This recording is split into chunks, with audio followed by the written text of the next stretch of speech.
All right. Welcome back, ladies and gentlemen. This is David Patrick Carey with Church of the Eternal Logos. And today I am joined by the great Collins brothers, Paul and Phillip. How are you guys doing today, sir? Hey, thanks so much. Yeah, we're doing fine. How are you, David? I'm doing great. Again, major appreciation for you guys making the time to come on today. And I got to give a special shout out to Jay Dyer for linking us up. I mentioned you guys backstage. I did some streams recently on Tucker Carlson and David Grush's conversation, and then on Gateway Process Stargate Project. And he reached out to me privately. He's like, "Hey, you got the Collins brothers book, Invoking the Beyond?" I said, "No." He's like, "Well, you need to buy that, and you need to have them on your stream." And then that within like a few minutes, he linked us up on X. I was like, "All right, I'm doing it." So thank you guys so much for coming on. Hey, thank you for having us. Thank you. Major props to Jay too. Major props to Jay. He's definitely a bro. Yeah. Absolutely. And so, today we're going to be hitting on a wide variety of topics, and I'm really excited for the conversation because as we talk backstage, I'm doing a lot of work in regards to transhumanism and looking at this as a historical process in its state in our contemporary world. And I don't have the book yet, as we talked about. I've ordered your book. Unfortunately, it's not here yet. But just from your conversation you had with Jay, so many of the things that I see, you guys have already put into great detail. So I'm really excited about it. And connecting the UFOs, occult spirituality, transhumanism, technocracy, New World Order, and all that stuff. So to get started, I mean, where do you want to start? Maybe the basis for invoking the beyond, the Kantian Rift, maybe. All right. Yeah, sure. So the beyond, it's basically it's basically a neologism that we assign to any deific force that is invoked by the power elite to overwhelm national governments epistemologically and ontologically. This invocation precipitates the subsequent introduction of a deus ex machina in the form of a technocratic world state. And of course, such a global managerial model would be advantageous to the power elite because they lay claim to some vaguely defined socio-political gnosis that all the rest of us rabble seem to not have access to. And that qualifies them allegedly to lead humanity towards its glorious transfiguration. But typically, the beyond assumes a form that is derivative of the deific forces that populate classical mythology. But thanks to Kant's epistemological revolution, the world out there, and by Kant, I mean Immanuel Kant, from the 18th century Enlightenment, he set into motion this epistemological revolution. And it basically relegated the world out there, the external world, external reality. It's been relegated to the unknowable, to the impenetrable. It's become a terra incognita, a dark continent that we have epistemologically were isolated from it. And with that epistemological exile of humanity, we also see the metaphysical certainties of the classical era also being abolished. You see the abolition of God, of a transcendent order, angels, demons, what have you. There's no way that we can have access to these things if this rift, which and that's what we call it in the book, we assign it the neologism of the Kantian Rift. If this Kantian Rift remains in place. And so with all those metaphysical certainties of the classical era abolished, a new class of myth makers was free to populate terra incognita with their own surrogates for the divine. So you look at these myth makers, myths of the antique age, myths from antiquity, those could be considered myths in the classical or transcendent sense because they always elucidated realities, elucidated truths beyond themselves. This new class of myth makers, this modern class of myth makers, the myths that they formulated were myths in the pejorative sense. They elucidated no truths, no realities beyond themselves. Instead, they really affirmed just Promethean hubris. They really just affirmed man's own ego, and they really have they really speak to no truths beyond themselves. But they provide no insights into reality or segue into the fullness of truth. Instead, they present this inverted hermeneutic, not unlike the sort that one finds in Gnostic texts like the hypostasis of the archons. They tend to denigrate the cosmic order. They elevate vices to the status of virtues and affirm hubris, the hubris of autotheism. Heroes become villains, angels become demons, heaven becomes hell, and the divine, God, is transposed into the human ego. And these are myths in the pejorative sense. These are modern myths. And this inversion was upheld by several theoreticians who defined modernity. Among them was Voltaire, Nietzsche, and of course Karl Marx. But Prometheus, who of course was the paganized version of Satan, he became the hero of revolution. As a matter of fact, in the Fire in the Minds of Men, one of the things that, the book Fire in the Minds of Men, yes, absolutely. But just did a stream talking about French Revolutionary Absolutely. Masonry and communism and socialism. Absolutely, and if you'll recall in the book, the faith, the revolutionary faith that was adhered to by Marx, Lenin, and early socialists was called the Promethean faith, and it was according to the Promethean faith, science would guide man out of darkness into light. And of course, this is a fetishized view of science. This is the redefinition of science, not as the reverential study of the natural order. And it's instead now elevated science to the status of a gnosis, and it becomes the means by which nature can be, in the words of Sir Francis Bacon, placed in the rack, and the means by which humanity can seize control of matter, which is basically viewed as malleable. And you see this view of science being popularized by Sir Francis Bacon when he divests the cosmos of a telos. He takes a dysteleological view of things with the complete and total rejection of the telos of purposiveness in nature. All that matter becomes is Bestand, a standing reserve of malleable material awaiting the enlightened hands of a few what really essentially amounts to wizards, although they don't call them that. That it requires their enlightened hands to mold and to sculpt this clay. But at any rate, that was the Promethean faith, and likewise the rebellious Titan, of Prometheus, he became the hero of the communist revolution. Instead of being a symbol of the diseased mind and its cosmic hubris, a symbol of what Eric Voegelin would have called pneumopathology, the diseased soul, and the desire to commit deicide, thereby ascending one to the status of being God. Instead of that, Prometheus became the mythic archetype whose qualities were immolated by socialist radicals. And not surprisingly, the actual malevolent intelligence upon whom Prometheus was loosely based, Satan himself, also repeatedly captured Marx's youthful mind.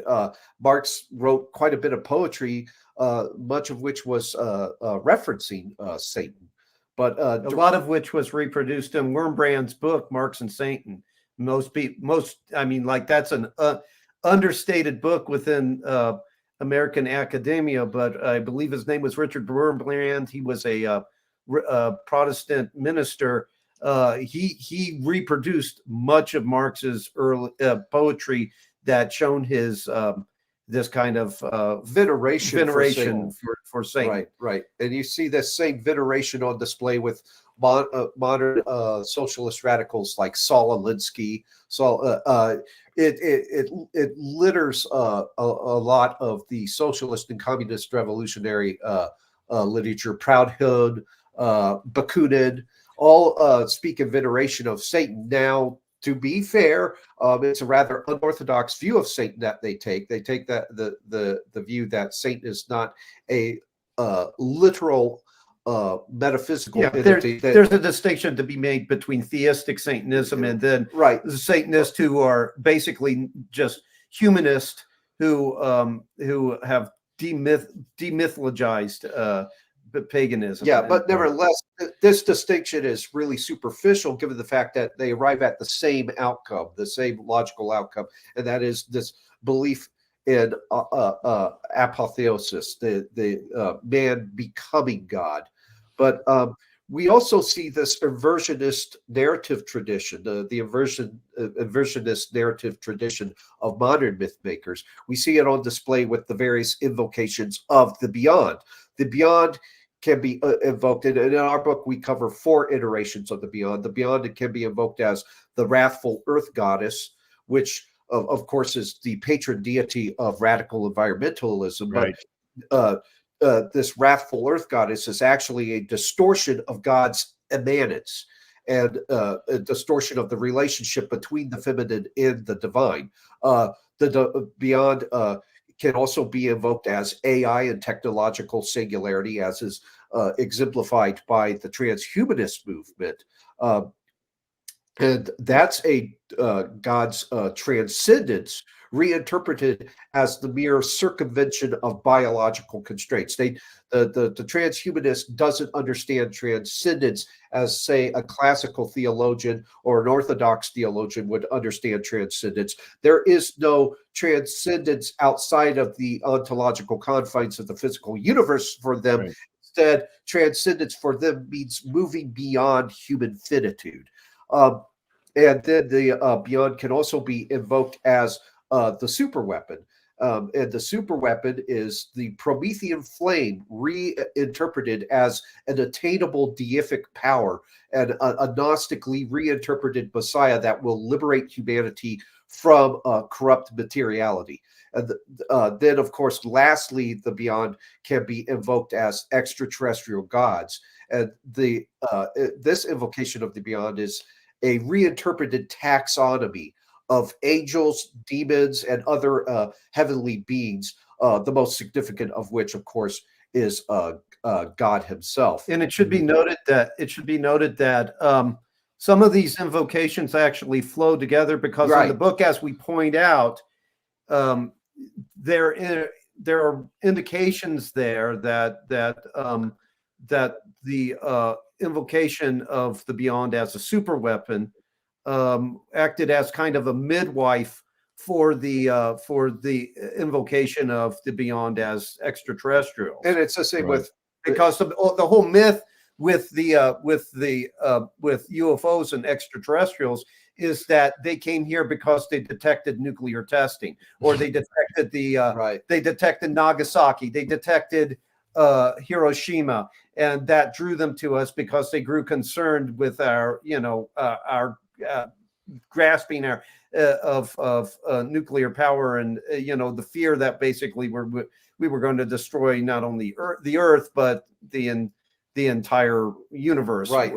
The same holds true for the invocation of the wrath of the Beyond as the wrathful Earth Goddess, because this invocation posits the existence of an intramundane divinity, of course, which is pantheism. Well, if this intramundane divinity, if its appendages stretched throughout the entire material cosmos, and it gave rise to us, to our existence by basically dipping its finger into the primordial soup of our planet and giving rise to us, then it stands to reason that it stretches through its appendages throughout the rest of the cosmos and touches the primordial soups of other cosmos, thereby or other planets, thereby giving rise to other life forms.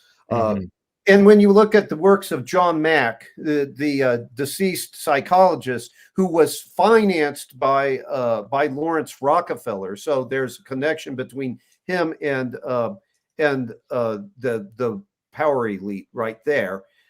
He observed in his book that one of the things that the aliens come preaching to the abductees or to the contactees is this: they come preaching this warning of an imminent environmental meltdown. They're basically interplanetary Greta Thunbergs to John Mack. But that was a common theme he saw in all the cases that he reviewed.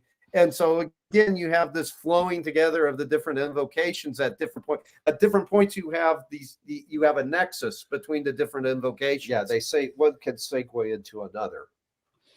Right. So can you touch then, because that was a great, fantastic overview on how does Gnosticism and this epistemological riff lead to function stacking and the UFO religion and the sort of space myth? Yeah, well, anybody that studies UFOs as a terrestrial or in our case, we study it as a terrestrial / preternatural based deception, almost always recognizes what you brought up. They recognize function stacking. The UFO deception campaign is characterized by function stacking.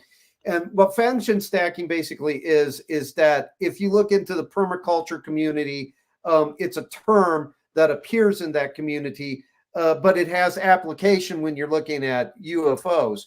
It's been defined as an element in an operation that serves multiple functions. This element is used to carry out several different functions, and UFOs do that. If you look at it, they serve multiple functions. There are three functions that we look into in the book. First of all, they conceal advanced R&D, test of experimental aircraft and other covert technologies, psychotronic weapons, and the like. The second one is that they help conceal criminal intelligence operations.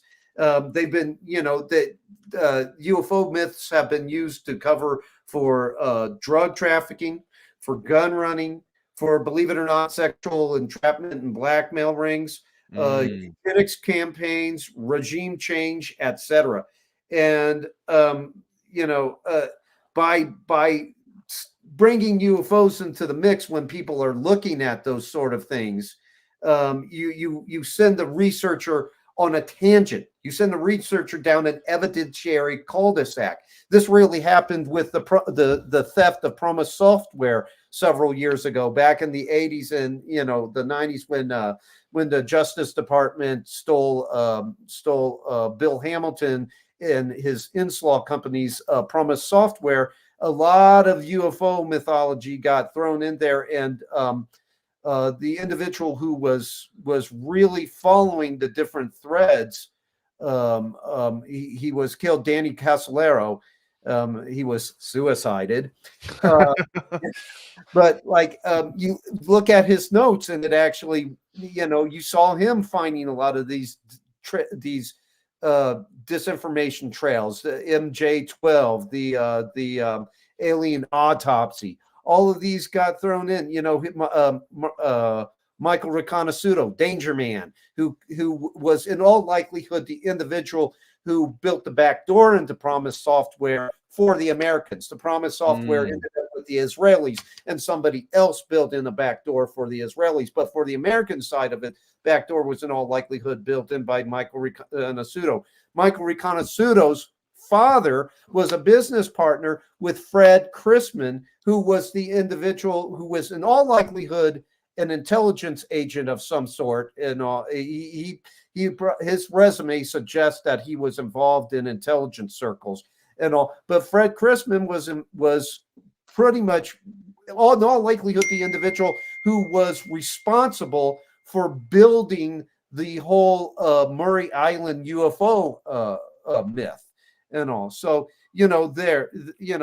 so there again, we see how UFOs kind of are used to kind of muddy the waters with all this other elite criminality. But the most significant of the function staction the functions that are stacked is with UFOs is UFOs are used to advance social engineering.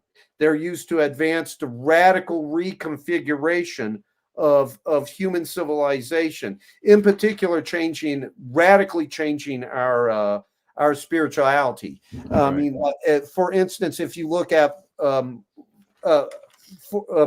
Chris Bledsoe, I'm not too sure if you're familiar with him. I'm not. Well, Chris Bledsoe wrote a book called UFO of God.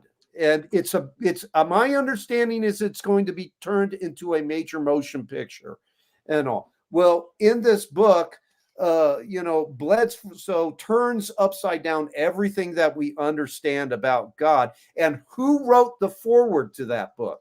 Well, none other than Jim Simivant, who was CIA. He was a Central Intelligence Agency official. He wrote the foreword to that book. and he ended up being a part of the whole To the Stars Academy, a UFO disinformation grouping that formed around Blank 182's founder, Tom DeLonge. Yep. And he wrote the foreword to that book. And then who wrote the introduction? Mr. Earth First Battalion, John B. Alexander, also the head of NITSE, the National Institute of Discovery Sciences, which is now defunct, which was formed by Robert Bigelow and was doing all that curious, quote unquote, investigations out at Skinwalker Ranch in, I believe, Utah after the Sherman family, left in a kind of Amityville fashion. Right. Yeah. Also, when you look at, but that whole book is supposed to just turn upside down our whole understanding of God. Right. Well, with the Beyond invoked as extraterrestrial gods, humanity is confronted by a new heaven and a new earth, not as understood by traditional theology, certainly not as understood by Orthodox theology. Alien visitation would constitute an immanent parousia, and this sort of immanentist eschatology. It's intimated by Avi Loeb, people like Avi Loeb, and space religions in general. Right. Within the framework of this immanentist eschatology, the eschaton has been transposed into the expanse separating celestial bodies, that is to say, space.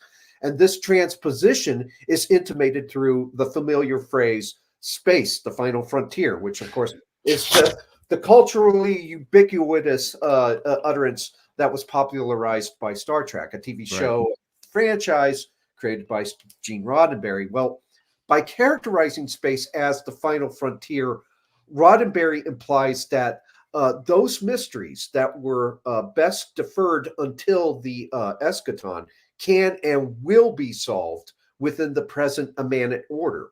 So, in fact, all those eschatological yearnings, all those eschatological hopes that were reserved for the parousia, they become attainable realities now, such as the case, for instance, with Star Trek III, The Search for Spock, which portrays the resurrection of Spock through an esoteric ritual that's conducted on the planet of Vulcan. Now, it's not clear why such an extraordinary proposition is somehow rendered tenable by otherwise geographical locations. Why is Vulcan the one place in the entire universe where the eschatological hope of resurrection is realized? And why is it that Jesus resurrects Lazarus and it's a myth, but on the planet of Vulcan, the resurrection of Spock, and it's completely legit. Well, Right. Even better question is, why do the inhabitants of Vulcan boast these spiritual insights that Earthlings have no hope of grasping? Why would the Vulcan mind, among all other why would a Vulcan mind among all other minds know something about the resurrecting of life that we don't? And why would a Vulcan ritual, among all other rituals, all other religious rituals, successfully raise the dead? The rejoinder is a rather unsatisfying one. It's as unsatisfying as it is glib, and that is that because Vulcan is situated within the numinous bosom of the final frontier. So it's a geography specific gnosis almost.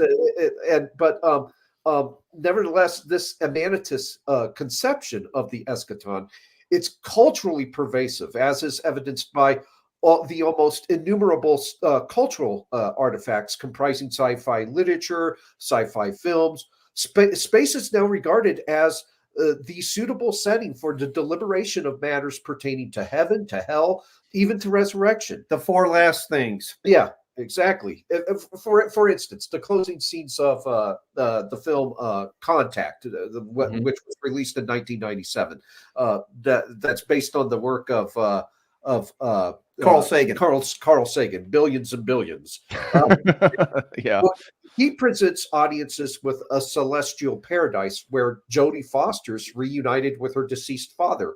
And this theme of a glorious reunion in space, it's reiterated in the 1976 film Solaris, wherein the occupants of a scientific research station are visited by long departed loved ones. Now, the original Solaris and its 1999 remake are both adaptations of Stanislav Lerne's novel. And of course, Lerne's sci-fi ideas were formed and disseminated within the cultural milieu of Soviet Russia, the ethos of which was partially influenced by a belief system known as Cosmism. Cosmism, which preceded the Bolshevik Revolution, believe it or not, advanced a syncretistic amalgam of various philosophical traditions and distorted elements derived from Russian Orthodox Christianity.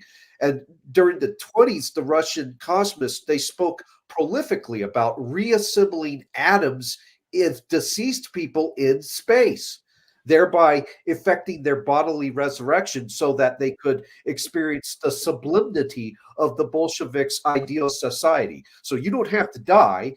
You simply go to space and they put you back together, which is essentially the Star Trek III, The Search for Spock, all over again. But so Cosmism tacitly embraced this elitist soteriological category of an elect, which constituted the citizenry of a heavenly kingdom rendered absolutely immanent. But back with Bledsoe in his book UFO of God, and you have examples of the eschaton being immanentized in that book, because what Bledsoe is basically doing in that book is recounting his experiences as a contactee. And at one point he meets a woman, and I noticed somebody in the chats saying, think about a space queen, a space. Well, that's basically what he meets. Now, Bledsoe comes from a Southern Baptist background, and so he's really, so you're talking about probably like the most Gnostic and Nestorian of the Protestant sects out there. So he's not going to say this is the Theotokos, but that's right. That's basically what he's describing. But except the Theotokos is now some space woman, right? And she has these orbs that fly around her, which are her helpers or her instruments in the book. And so, you have the Theotokos now being reimagined as an alien that exists on our ontological plane, and right. Well, this messianism, there's this messianic prism through which space is now viewed, and through which space flight has come to be viewed. It's exemplified by a 2003 NASA the 2003 NASA astrobiology roadmap, which asked the distinctly eschatological question: what is the future of life on Earth and beyond? That's an eschatological question, by the way. This is NASA, which is supposed to be populated by nothing more than dispassionate scientists. But here they are asking a question that is reserved for the vocation of religion. The question presupposes the existence of a transcendent reality. However, within the context of this NASA document, transcendence is not understood in the traditional theological sense. Instead, it's redefined as migration beyond the finitude of a self-sufficient immanent order. Salvation no longer requires repentance or cooperation with God. Transcendence no longer requires a supernatural reality or a spirit that cannot be reduced to matter alone. Now, while NASA claims to be objectively seeking the answer to an honest question, the fact is that they are actually seeking to affirm this neo-Gnostic religious view. Right. In short, space exploration is quite literally a religious crusade, and its ultimate vector is the new heaven, which is space itself. But at any rate, the numinous interpretation of space and its extraterrestrial occupants represents the latest installment in a series of Amanitist eschatologies. And this series probably originated with Origin and Originism, which closely parallels modern Gnostic space operas. These parallels are especially evident in the theodical narrative that arises out of the Originist conception of God. If Originism holds sway, then God created not out of love, but out of felt need. Creation's ultimate purpose would be to act as this medium for a massive soteriological process initiated by what really amounts to nothing more than a cosmic solipsist. Right. All of creation's fallen minds, us, we are ontologically homogeneous with God, and we must be subjected to this purgatorial trial so that we can be restored to our original state. And in turn, this restoration will supposedly allow God to restore his fractured plenitude. And herein are the conceptual seeds of several neo-Gnostic systems that transpose eschaton into the Amanite sphere. The first of those was schematized by the 12th century Calabrian abbot and hermit Joachim of Fior. That's literally where I was getting ready to go with my next questions, because David Noble, the Canadian Marxist scholar, I mean, he's an atheist, but he makes the argument that Joachim of Fiore and this new eschatological idea of progress, that technology was going to redeem man from the fall, I think is that different eschatological view between the Orthodox, where we're leading eventually to an apocalypse, to this millenarian view, which whether it be the Christians or whether it be atheist progress or whether it be the transhumanists, it's all this idea that we're moving to a worldly utopia.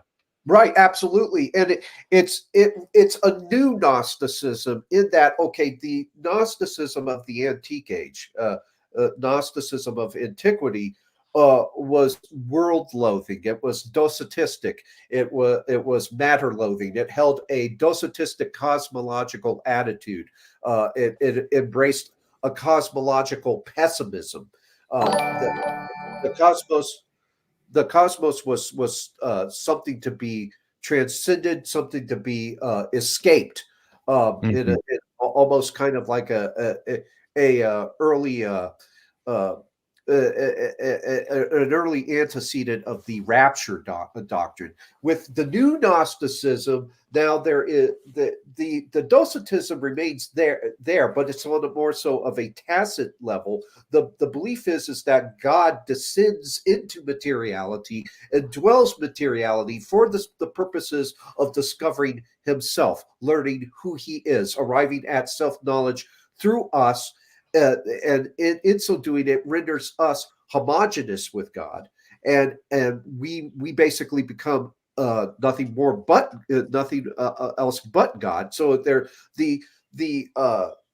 soft autotheism of antique Gnosticism is now intensified, and you see this on display with Joachim's own Trinitarian eschatology. Within the framework of that eschatology, each hypostasis or each person in the Trinity represents a specific historical phase. And this is another point of departure from ancient Gnosticism. Ancient Gnosticism regarded history as a terror.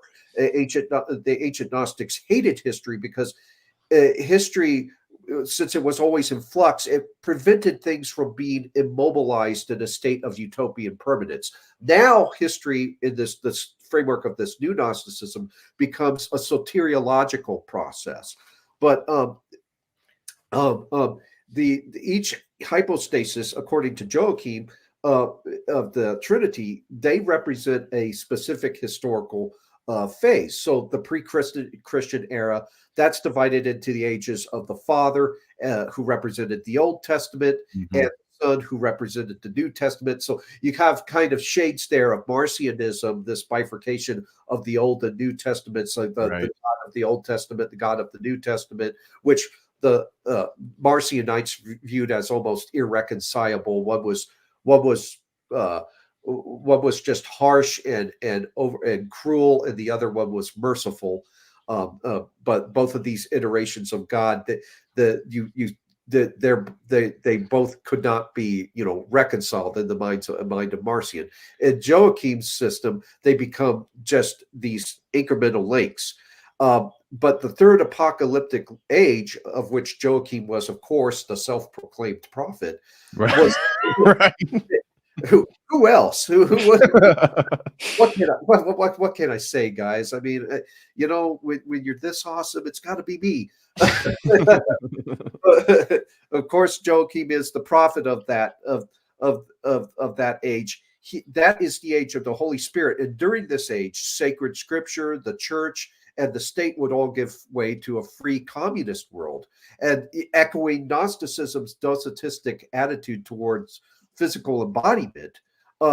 Joachim basically claimed that man would divest himself of flesh and enter into disembodied bliss. So you see where this immanentizing system of Gnosticism, nevertheless, is still every bit as docetistic as its antique antecedent. But after Joachim came the 17th century German cobbler Jakob Boehm, who he inspired, of course, the English communist Gerard Winstanley. But like the heresiarch heresiarch Marcion, Boehm advanced this bifurcated conception of God to reflect what he perceived as two contrary natures. Like Marcion, the God of the Old Testament embodied wrath, while the God of the New Testament embodied love. And these two contrary natures were but mirrors of human consciousness. And history was evolutionary. It was an evolutionary dialectical process whereby these binary essences were finally reconciled. So you see where it closely parallels Gnostic emanationist speculation, but Boehm's system, it still makes this this departure with that, where ancient Gnosticism expressed a docetistic cosmological attitude that viewed divinity's descent into materiality as a horrific error. In contradistinction, Boehm presents the descent as an essential phase in God's self-revelation by asserting that both light and darkness could be derived from the ground of being. Boehm departed radically from ancient Gnosticism. Instead of elevating the transcendent to the detriment of the immanent, as the ancient Gnostics did, he did the reverse. He elevated the immanent to the detriment of the transcendent. But this modern Gnosticism, it softened the radical dualism and cosmological pessimism of its ancient progenitor, thereby adopting an idealistic prism that supplanted the Gnosticism's explicitly nihilistic view with a more utopian outlook. And this idealistic Gnosticism became the prism through which the modern revolutionary viewed the world. From the revolutionary vantage point, utopia is actuated through the dialectical process. And here we come, Hegel. Yep. Thesis and antithesis both collide and form the synthesis. The revolutionary participates in the collision of these binary oppositions that catalyzes the dialectic of history. And presumably this process will redeem the world. And again, this immanentizing form of Gnosticism still, while its docetism has been softened, it's still there. It's still this matter-loathing attitude. It's still there. It's just a tacit derision that invariably motivates the destructive campaigns that will supposedly expunge all of the social ills allegedly preventing utopia's eventuation. As two Marxist critics put it in their review of Hegel, they synopsized Hegel with the following, and Hegelianism with the following aphorism. They said, that which is cannot be. So the world in its present state cannot exist as it is. It must be destroyed. Right. And that's what you could. It would be like it's a theology, but it's a theology with only apophatic right. There's no cataphatic proclamation. So there's all negations, no affirmations. And then what they seek is the negation of reality itself. all that they know is what they oppose. That all that the revolutionary does is oppose things. They never affirm anything. So at any rate, this segues into the modern alien myth, because the modern alien myth is but one more installment in this broader continuum of Amanitist eschatologies. And its theoretical progenitor was likely a gentleman by the name of Jacob O'Leary, who was an Enlightenment era pamphleteer and a printer who promulgated this odd neo-Gnostic narrative between 1730 and 1750. And this narrative was found in the works such as the Oration at Joinier's Hall. It was also in his work, The Layman's Vindication of the Christian Religion. But O'Leary in those works transposes the eschaton of heaven and hell into the vacuum separating celestial bodies into space itself. O'Leary basically, he echoes the cosmological pessimism of his ancient Gnostic antecedents by claiming that Earth is a hell. He basically says Earth is a place inferior to heaven. And he expresses a distinctly disteleological contention that Earth is bereft of any purpose. He says that no new order of beings was created to people it being Earth. So the Earth serves no purpose. We're not even meant to be here, which is kind of the message that is tacitly conveyed in Christopher Nolan's film Interstellar. In Interstellar, I believe Michael Caine's character says at one point, well, perhaps humanity was never meant to be here. Perhaps humanity was never meant to be on Earth. Great point. Yeah. This is all derivative of the neo-Gnosticism of Jacob O'Leary. This portrayal of the world was clear. And we also saw it in the theology of Jim Jones. Yep. Whose cult was in all likelihood the product of different deep state elements. When he was in Brazil, people who lived there were convinced that he was working for the Central Intelligence Agency. And he said that there's all these different socialist paradises out there. Yeah. And you're only going to get to those by doing what he considered good works here. Which included revolutionary activities. Yeah, you had this framework very much on display in Jacob O'Leary's work. And according to Jacob O'Leary, we are angels. We are basically angels, and we are imprisoned within the corporeal penitentiary of the physical body in order to escape bodily confinement and transcend the penal colony of Earth, to escape this deceptive simulacrum, this hell. Man has to undergo some vaguely defined earthbound test, some purgatorial trial, and upon completion of that purgatorial trial, man would spiritually ascend to other planets, which O'Leary claimed to be empyrean habitations. And in support of this claim, O'Leary cited the book of John, the book of St. John, chapter 14, verse 2, wherein Jesus states, "In my Father's house are many mansions." Now, O'Leary took some serious interpretive liberties with that particular utterance of Christ. He redefined the many mansions comprising the Father's house as off-world habitations that were possibly populated by intelligent life. And you see this also with Jim Jones. Oh, there's other planets where there's these socialist paradises meant for us. And I can help you get there. Right. That was his selling. That was his selling point. Yeah. That was his selling point. But and by the way, this was also precisely the same contention expressed by a Royal Society member, William Durham.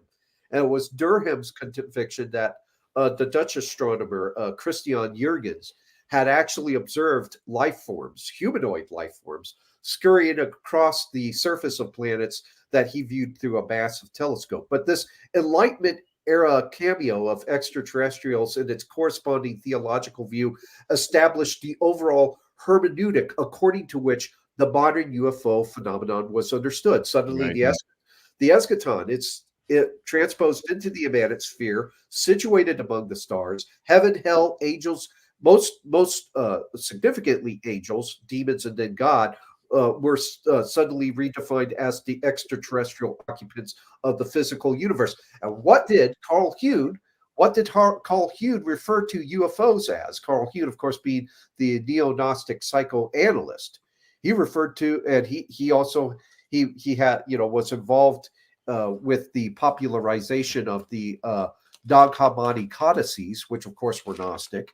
But he also was preoccupied with UFOs. He referred to UFOs as technological angels. So you see where Jacob Levy's hermeneutic comes to inform our understanding, the modern understanding of the UFO phenomenon. And Carl Jung is also a major transmission belt of UFOs into deep state operations, because who did he have as a close friend and associate? Well, it was Alan Dulles, of course, of Central Intelligence Agency fame, and Leon Davidson, who was part of the Manhattan Project, asserted that basically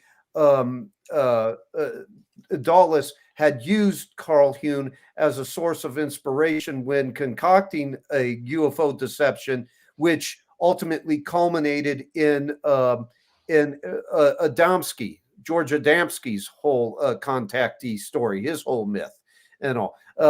Dulles was in all likelihood behind the construction of Adamski's UFO lore, because when Adamski came out with his stories, he was using those stories. He was spreading them through the United States Parcel Service, through the United States Postal Service, and that's how he was pushing his manuscripts all around and all. And I believe he was Cleveland. He was from Cleveland. A Cleveland-based lawyer named Thomas Eichhoff, came against Adamski, saying, "Hey, look, this guy is a fraud.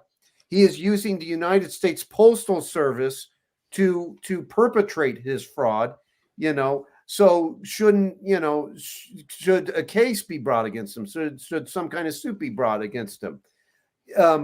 The lawyers for the CIA, legal counsel for the CIA, told Alan Dulles, "Well, Eichhoff has a case here. He could very well bring some kind of suit against Adamski for using the United States Postal Service to perpetuate fraud." And what was Alan Dulles's response? He threatens an injunction against anyone that brings legal suit against George Adamski. Yeah. So in all likelihood, Leon Davison was right that Alan Dulles had basically used Adamski to create this UFO myth, and he was drawing on his drawing from Carl Jung as a source of inspiration when doing so. Carl Jung had acted as a psychologist for Clover, his wife, for Clover Dulles, the wife of Alan Dulles, and I believe that they shared a mistress between the two of them, Mary Bancroft, and everything. And Mary Bancroft was acting as kind of like she was collecting intelligence for one. Was collecting intelligence on Dulles, passing it to Carl Jung, collecting intelligence on Carl Jung, passing it to Dulles, and everything. So, and also, I mentioned earlier that Alan Dulles was involved in the popularization of the Gnostic codices, of the Nag Hammadi codices. Well, actually, you said of Carl Jung. Yes, Carl Jung was involved in the popularization of the Gnostic codices.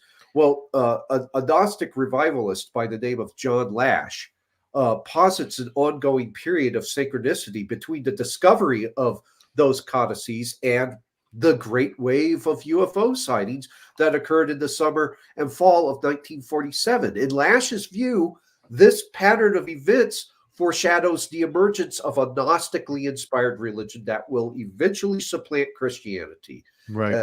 And part of that will be an anthropocentric soteriology, man-centered salvation, a doctrine of man facilitated salvation, and the veneration for the goddess Sophia. Those are among the elements of this UFO precipitated spiritual awakening. But Carl Hude, he contended that the very shape of flying saucers provided a visual correlative for the infinite circle to which Nicholas of Cusa likened God. He wrote, yeah, this is the really interesting part. He characterized the phenomena as a modern myth, and as I stated earlier, the beyond is invoked. Every time it's invoked, it's derivative of myths, but albeit myths that are distorted to such an extent that they're no longer recognizable in their ancient antique formulations, and they elucidate no truths beyond themselves. They simply affirm they affirm our hubris. They affirm the Promethean hubris of autotheism. But he at any rate, he was advancing this new myth, a living myth, the UFOs as a living myth. And he wrote, and I quote, "There is an old saying that God is a circle whose center is everywhere and the circumference nowhere. God in his omniscience, omnipotence, and omnipresence is a totality symbol par excellence, something round, something complete and perfect. Epiphanies of this sort are, in the tradition, often associated with fire and light. On the antique level, therefore, UFOs could easily be conceived as gods," unquote. So here we're confronted by the beyond invoked as extraterrestrial gods. Several contactee philosophies, they propose that God is by definition an extraterrestrial. Right. And of course, this proposition is plagued by terminological exactitude, deliberately promulgated terminological exactitude. The term extraterrestrial, this is derived from the Latin word extrus, meaning outside, and terrestris, meaning earth, outside earth. And God does comport with this definition. He is outside of earth, as is evidenced by his transcendence. But for the space religionist, being situated outside earth merely means inhabiting space, entirely immanent, the immanentization of God entirely. And we know. So, in other words, God and the angel are basically dodging the global positioning system up there. Trying to, not get hit by the satellites. Yeah, this is again the elevation of immanence to the detriment of transcendence. We understand, according to Orthodox theology, God is both transcendent and immanent. Right, He's both and. Right, both and. It's not either or. You don't dichotomize the two. He is in it in as much as he is outside of it, if that makes any sense. He's wholly other to the universe he created. So he's outside of the ontological confines of that universe. Nevertheless, he enters into it. It's not a closed continuum. He participates in it. As a matter of fact, his conserving energia maintains it. And so at any rate, by locating God exclusively in the physical universe, UFO religions elevate his immanence to the detriment of his transcendence. And the God of space religion just really indwells the material cosmos. But he never ontologically transcends it. Thus, the material cosmos becomes the ontological equivalent of God. And this disequilibrium between God's transcendence and immanence is symptomatic of neo-Gnosticism, which invariably segues into some form of pantheism. And the new divinity envisioned by the space religionist is really just the causa sui cosmos, which is incarnated by technologically and scientifically advanced aliens. Mm-hmm. Can you guys speak to the relationship between nuclear energy, perhaps the Manhattan Project, and then UFO sightings and the UFO mythology? Because I know there's definitely a correlate there. Yeah, in the book we talk about that. We talk about, moving from the invocation of the beyond as a super weapon to the invocation of the beyond as extraterrestrial gods. And the cult of the super weapon, the invocation of the beyond as a super weapon, it acted as a midwife And you see this this midwife for the UFO invocation, and you see the starts of this with a with an appendix in a 1949 report that was released by Project Sign. And Project Sign was basically an official government study on the subject of UFOs that was conducted by the United States Air Force. And in the appendix to Project Sign, the Project Sign report, there was a letter from Dr. James Lipp. And Lipp was this aeronautical engineer and department head at the RAND Corporation, which is an American nonprofit global policy think tank. And the RAND Corporation was the epicenter for a lot of radical ideas regarding nuclear exchange and nuclear war. For instance, in 1963, the RAND Corporation produced a report that would serve as the foundation for Secretary of Defense Robert McNamara's policy of mutually assured destruction, MAD.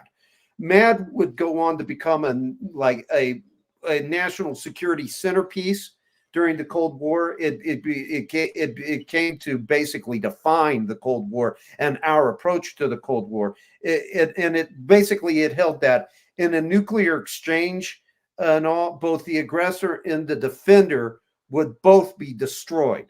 And so it was considered to be, the theory of deterrence put into practice. But like a lot of Cold War policies, MAD was characterized by function stacking because, it did, in fact, discourage both major superpowers from deploying their nuclear weapons. That is true. But it also allowed the global oligarchical establishment, the power elite, and their deep state retainers to universally impose what has been termed what we term nuclear anxiety. And nuclear anxiety is this kind of pervasive and obsessive fear of nuclear extinction. And once the global oligarchical establishment induced this nuclear fever dream, a kind of period of an extended period, like 50 to 60 some years, so the entirety of the Cold War, this period characterized by nuclear extortion took place. And with what the extortion was, basically to capture it in words, was you have humanity must accept some managerial model of world order that is global in scope and doesn't necessarily hold all the democratic institutions that we're used to and all, if they want to avert nuclear disaster. So there you have the you have to have a global regulatory body that will regulate the use and the dissemination of these weapons and all, in order to avoid an exchange that leads to the extinction of mankind. Right. So there you have again this eschatological hope for the end of history, as Francis Fukuyama would put it. History being immobilized in a state of utopian permanence, all being precipitated by the advent of the bomb, which again was derivative. This particular invocation of the Beyond was derivative of myth, because I believe it was Oppenheimer who referred to the bomb in relationship to Prometheus. It was Promethean flame, and I believe it was Pierre Teilhard Desjardins, of course, the heretical Catholic theologian, who viewed the advent of the atomic bomb, viewed that as the entry point for humanity into this phase of history where humanity, because we had mastered the atom and we had found a way to actually obliterate matter, we could manipulate matter, and from there he saw us engaging in the actual manipulation of the human genetic code, of DNA. And he also saw, of course, surprise, surprise, the emergence of global government being precipitated by the atom bomb. But you got this connection again between between Rand, the Rand think tank, right, to this UFO report, Project Sign, and it indicates to us that these nuclear fetishists were now trying to bring about a new invocation of the beyond. These nuclear fetishists were now trying to move beyond invoking the beyond as a super weapon to invoking the beyond as extraterrestrial gods. Right. If you look at and sci-fi literature, apologies for interrupting us, but sci-fi literature once more played an integral role in that, because Leo Szilard was inspired Leo Szilard, the Hungarian physicist, was inspired to commence the Manhattan Project and structured the Manhattan Project after what he found in H.G. Wells' book, The World Set Free. The way that as a matter of fact, H.G. Wells coins the term atom bomb in the book, The World Set Free. And of course, The World Set Free ends with the formation of a global government that to end what H.G. Wells derisively called the cult of warfare, which was basically the world of nation states. The atom bomb and its advent brings it into that and precipitates the emergence of a global government. But the way that the Manhattan Project was structured, its compartmentalization was also based in part off what Leo Szilard read in that book concerning how the scientists who developed the atom bomb, their method and how they structured their research in the book, that provided the inspiration for how the Manhattan Project was going to run. But again, going back to that report, Project Sign, and all, the Rand Corporation's James Lip wrote a letter that appears in the appendix of that book, of that report. And in that letter, he makes it clear that he's a skeptic. He doesn't necessarily buy the UFO, the interpretation of UFOs as extraterrestrial visitors. He points out that UFO reports in 1947 and 1948 don't really conform to the requirements of interplanetary travel, as a matter of fact. He then, however, goes on to provide the foundation for the exploitation of belief in UFOs, in extraterrestrial interplanetary travelers. The foundation is found in one of the theories that he advances in that letter at the end of the Project Sign report.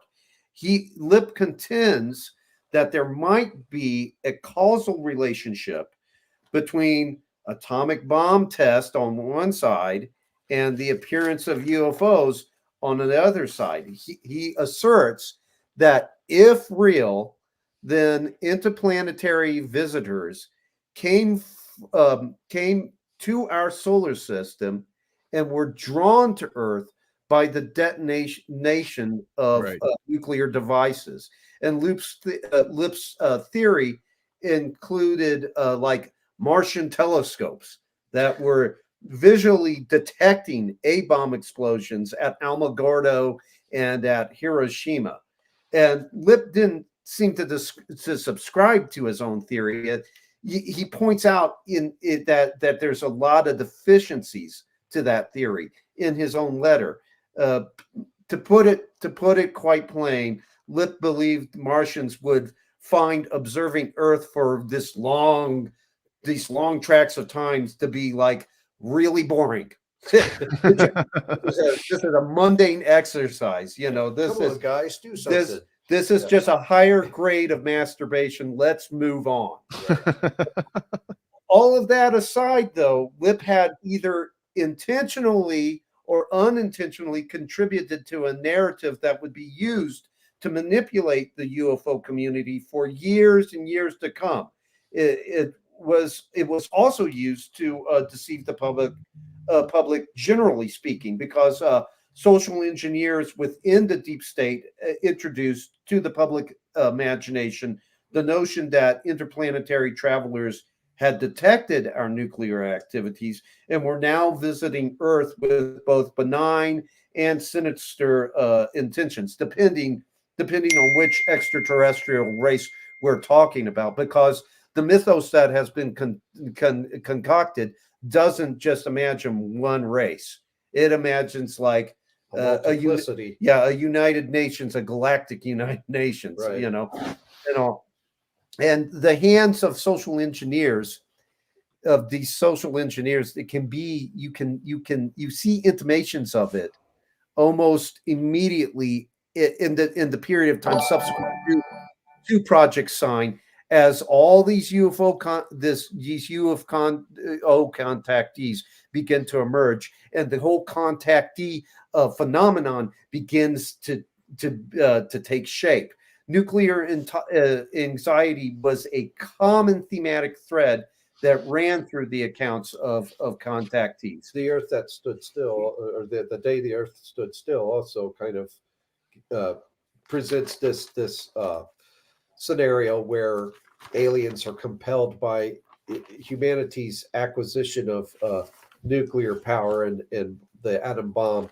They're compelled by the fear of what that could result in, namely the destruction of the planet. They're compelled to come visit us and impart their gnosis, their socio-political gnosis, which invariably entails the dismantling of the nation state, the eradication of national sovereignty, and the homogenization of all the peoples of the world into a global government.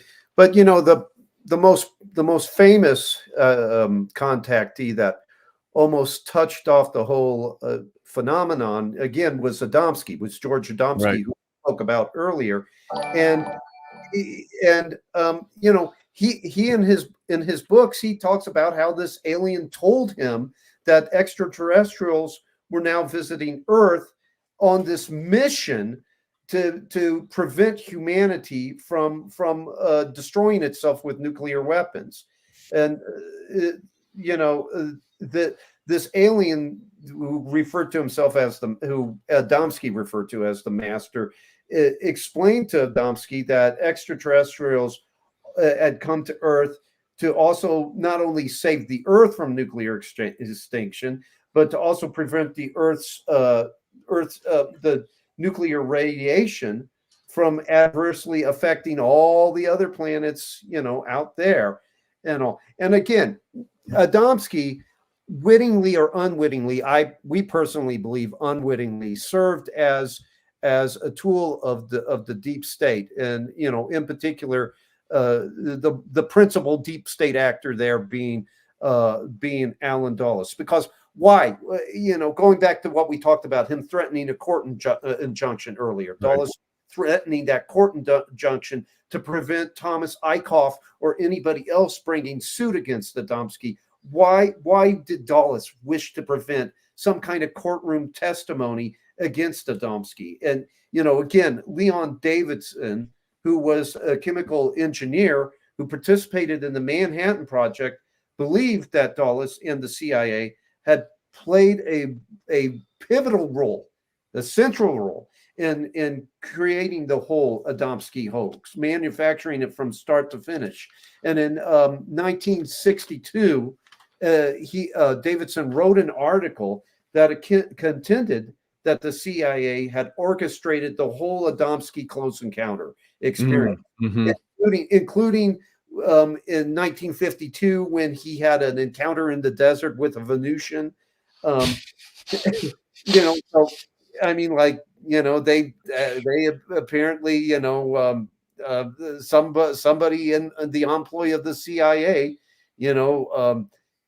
came and spoke to Adamski, claiming to be believe from the planet Venus. Venus. Venus. And Adamski believed him. So according to Davidson, individuals working in the CIA convinced Adamski that they were space brothers, and persuaded him to write this series of books about them. And Davidson, he, in addition to all of this, he also contended that the CIA had orchestrated the space flight that Adamski had allegedly been on to try to lend some kind of authenticity to the contact experience. Whether they got him on a nuts and bolts, actual advanced R&D craft, or whether they employed drugs or hypnosis to make him believe that he had this experience, we don't know, but it looks like Davidson, whatever way they did this, whatever way they orchestrated this whole thing and made Adamski a true believer and made the Adamski into a proselyte, somebody an evangelist for this whole thing, no matter how they did it, it seems that Davidson was correct, that Davidson's accusation was correct. And it wasn't the product of paranoia, because during a meeting between the CIA and Air Force representatives, a CIA official had suggested that Davidson was somehow a threat to the country, that at the meeting, they had, been discussing all these possible ways of responding to all the various inquiries submitted to the CIA by Davidson and one other investigator into the UFO phenomenon that many people probably know, Donald Kehoe. And the participants at the meeting, it was really curious. They treated Kehoe with this kind of respect and honor. And when the subject, however, would shift over to Davidson, all of a sudden the tone among those participants would change entirely. And he was spoken of with disdain, with a lot of suspicion. There was a CIA official at that meeting by the name of Frank Chapin, who went as far as to imply that Davidson was actually motivated by ulterior motives, quote, some of them perhaps not in the best interest of this country, unquote. And then Chapin followed up by saying, that the FBI should probably conduct an investigation on Davidson. There was a suggestion that maybe he was somehow, the agent of a foreign power. So, Chapin's accusations and his proposal of an FBI investigation is kind of, what we said with what we said when we appeared on Jay Dyer's show and spoke with Jay about it, that it was analogous to like a bombing raid. And when a bombing raid is being conducted, the bomber always knows when they're over the target. How did they know? Because the intensity of the flak that they're receiving goes up. They start receiving a whole lot more flak when they're over the target. And the flak that Davidson was receiving from Chapin and all these other CIA officials indicates that he wasn't too far off the mark. If he got anything wrong in his hypothesis, it was just in minute little details. Overall, he was correct. And all. So, and I should add, with the Adamski case, there's several parallels between that and what we see again with Chris Bledsoe, who I believe is going to be used here in the near term to begin to seed culture again, with the whole idea of extraterrestrial contact. And his story is going to be used to bring about religious engineering related to UFOs and extraterrestrials, because again, he's having all this contact with extraterrestrial beings. And the foreword to his book is written by Jim Semivant, who is former ex-CIA. There's no such thing as former CIA. Right. It's just not. It just doesn't. It doesn't. I mean, like I had a teacher who was with the CIA in Vietnam. He was recruited out of the Marine Corps to work for the CIA when he was in Vietnam, and he had a seriously bad falling out with people within the CIA, and it looks like people within the agency tried to basically have him killed. I mean, it was indirect. It was not a direct assassination attempt, but what they did is he was working, his cover was that he was a Canadian running a trading post, and they let slip when they got pissed at him. They let slip to the VC and the MVA that, hey, this guy's really American, and and it almost resulted in his death. But he even said, when he was teaching us, he's like, oh yeah, I'm still on the hook. When they had called him up to actually, when I believe when the whole thing happened in Yugoslavia, and there were demonstrators outside of Wright-Patterson Air Force Base, they had him, wanted him to go and basically gather intel in the crowds there and on. This is years later. So as Jim Semivant might say, he's former CIA, but I guarantee you he still has connections to CIA circles. And then the other person who wrote the intro to the book is John B. Alexander, who, his boss in Vietnam was General John Singlop, who would eventually go on to piss off Carter, and then he would head up the World Anti-Communist League, which is a major deep state institution, which, believe it or not, has connections to the UFO phenomenon. And I can get into that as we progress. But Bledsoe never seems to contemplate at any point in time that he might be used by these people who are writing the introduction and the foreword to his book, or that his encounters might be the product of mind control. But the man who wrote the introduction to his book, John B. Alexander, several years back in 2007, he was interviewed by investigative journalist Sharon Weinberger, and her interview with him became the centerpiece of an article that she wrote for the Washington Post called Mind Games. And I believe you can still find it online. We cite it extensively in the book, Invoking the Beyond. And in that book, in that interview that she does with John B. Alexander laments the fact that, that mind control has fallen by the wayside, had fallen by the wayside with MK Ultra and everything. When MK Ultra was exposed, and Richard Helms is going on his shredding campaign, trying feverishly to get rid of all the paperwork regarding it.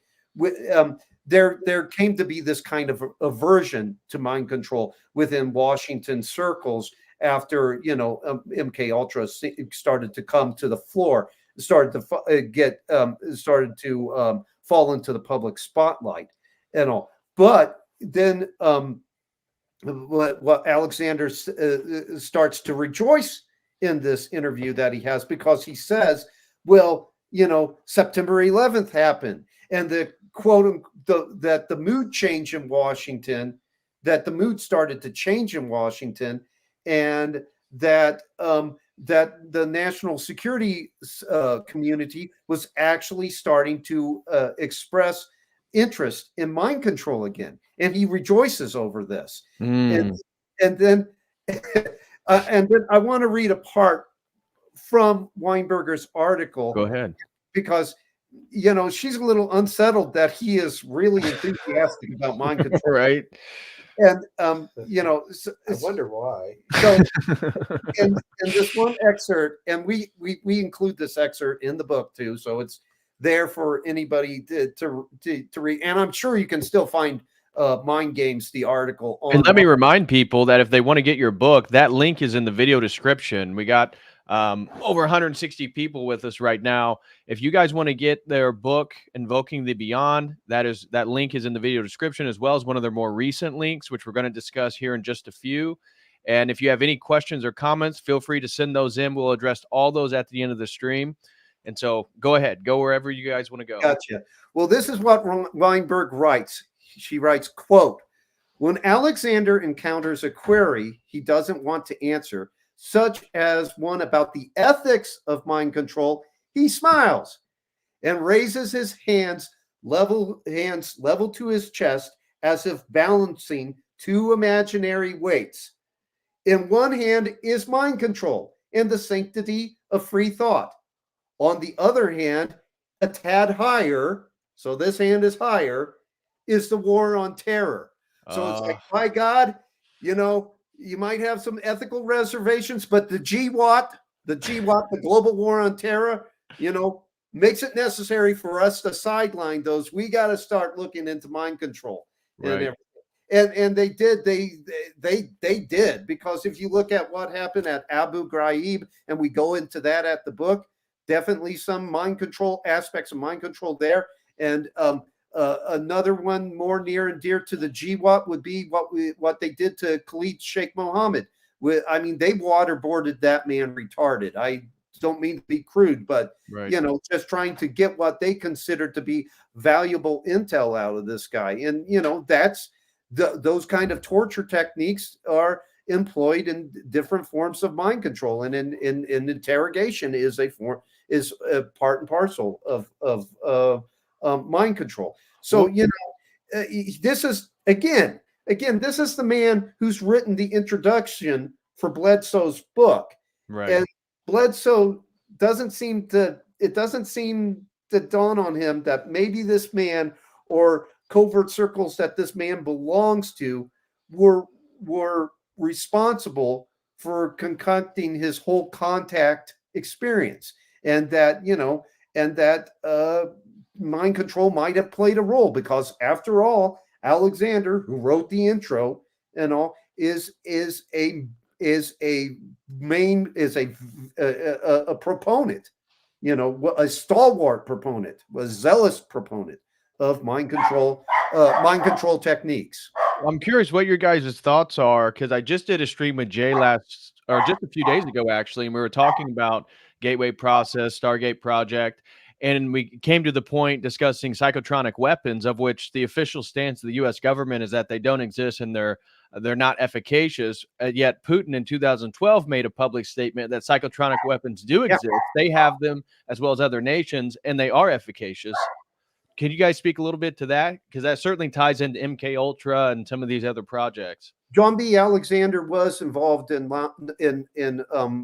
psychotronic weapons and in pushing for non-lethal, quote unquote, non-lethal weapons. It appears all over papers that he's written. You can still find a lot of them online. And again, he's not necessarily, his interests are definitely in the fringe, but he himself is not a fringe individual and all. He was a colonel in the military. He was a source of inspiration for the men who stare at goats. He was involved in government sponsored remote viewing, and so he's one of those individuals out there who is a living testament to the fact that our military takes these things seriously, takes non-lethal weapons seriously, takes psychotronic weapons seriously, takes the weaponization of psychic powers seriously. But there's a hazard in all of this.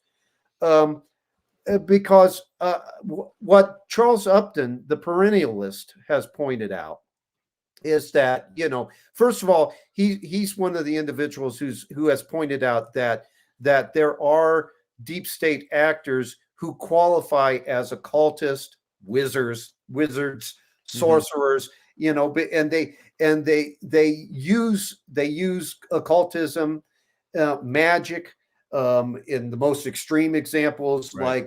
like Project Often, actual Satanism, and try to weaponize it and deploy it as a weapon. Look for its military application. Upton pointed out that there are deep state actors, that fall into those categories. The problem with these individuals is that the tail is wagging the dog. The demonic forces that these people are calling up have them under the delusion that they have control over the phenomena. Right. The conjurer believes that he has control over those things that he has conjured. Well, he doesn't. He doesn't.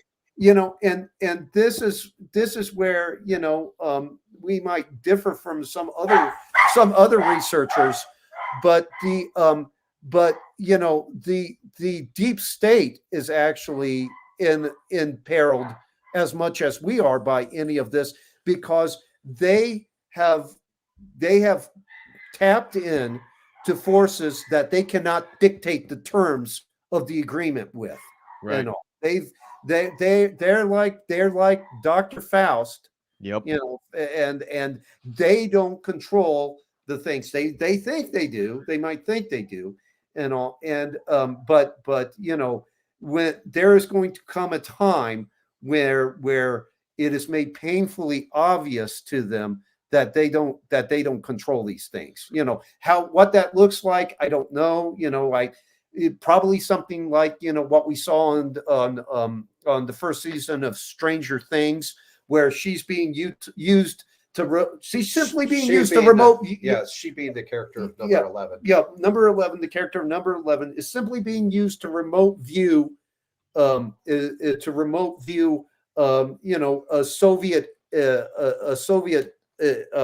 official and gain intelligence from this guy, and all of a sudden she hears these very, very large footprints approaching and everything.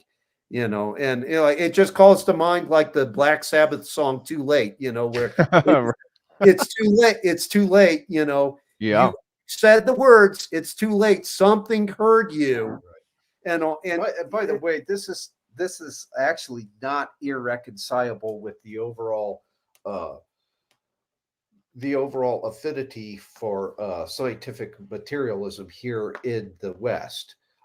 This belief in magic and the employment of magic. Yeah, yes. Magic is, David Bentley Hart points this out. By the way, David Bentley Hart is a guy with whom I'm at variance. Yeah. As a theologian, I think he's a good philosopher. Let's just put it that way. Yeah. His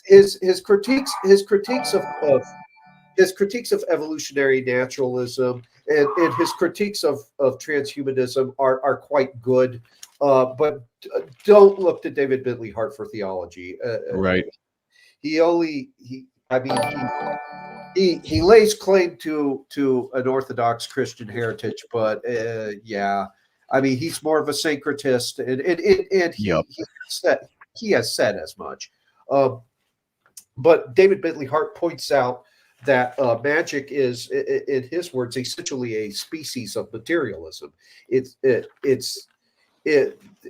invokes agencies beyond the visible sphere, but the magicians don't view those forces as being supernatural or in the theological sense of the word transcendent.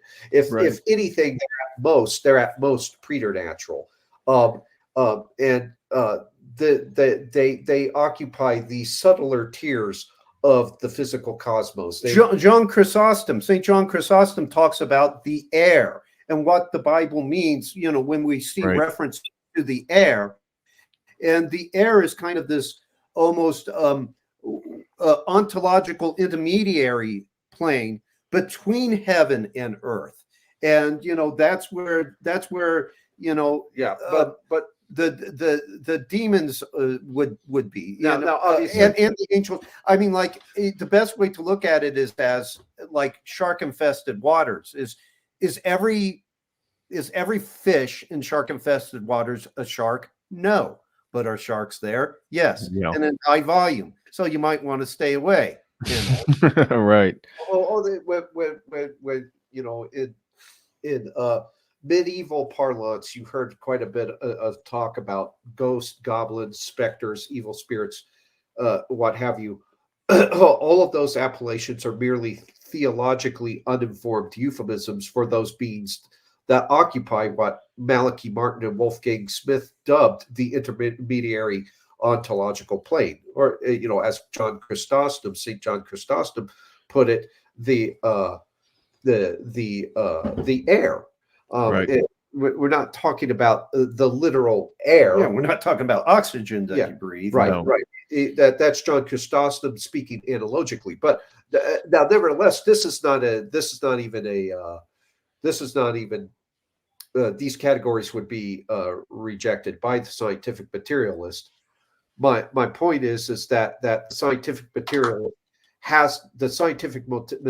has no difficulty reconciling this interest in sorcery and in magic with their adherence to scientific materialism, because from their view, these forces are nothing more than the occupants of the subtler tiers of the physical cosmos, and they are simply the magician is simply using techniques that heretofore have no scientific explanation. They have no they haven't been systematized by any theoreticians yet to tease out those subtler forces. And this is the dominant view of magic and science in the 21st century.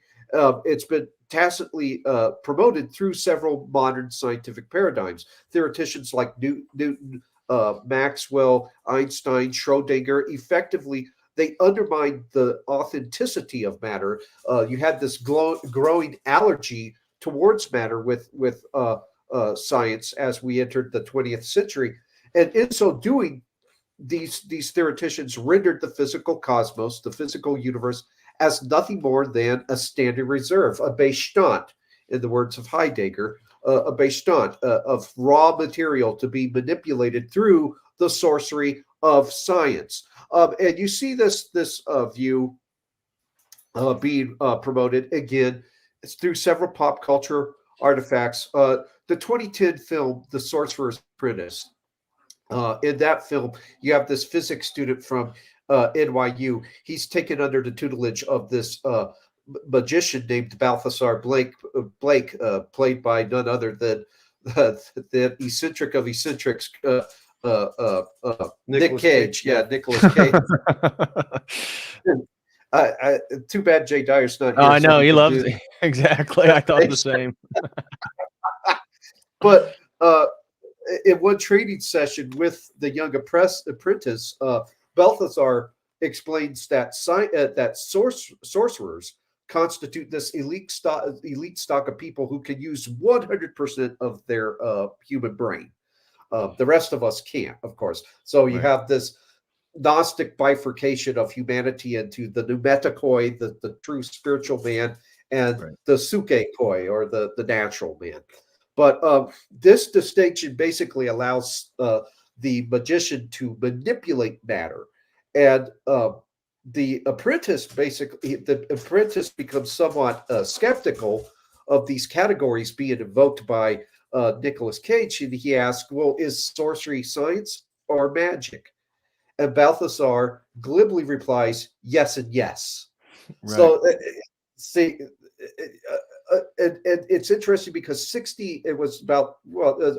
over 63 years earlier, you have the atheist philosopher Bertrand Russell declaring that knowledge, that is to say scientia, science, was, in his words, quote unquote, a practical tool for the manipulation of matter, a practical tool in the manipulation of matter. That's what Bertrand Russell called it. so this and again you see this magical interpretation of science being summarized in the 2011 film Thor, wherein Thor basically says to Natalie Portman, her character, he says, well, your ancestors called it magic, but you called it science. I come from a land where they are one and the same. And Right.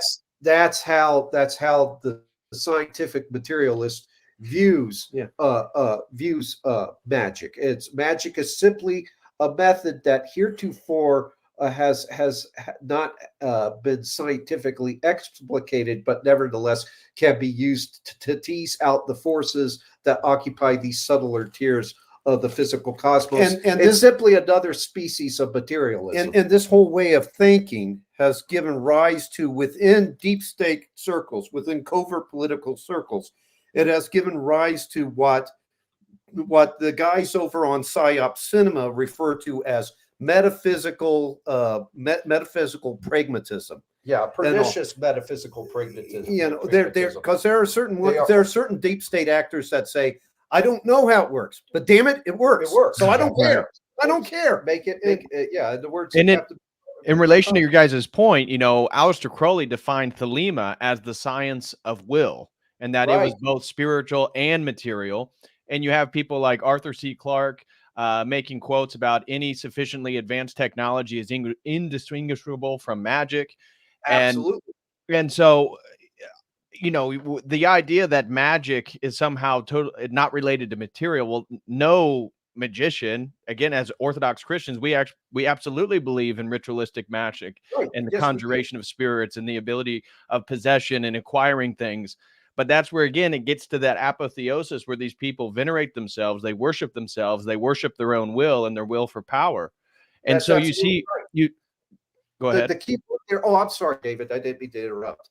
No, you're all right. I was just going to make a connection back with, like, you're talking about the deep state and how they believe in this stuff. We have people like Michael Aquino, who he's a theistic Satanist.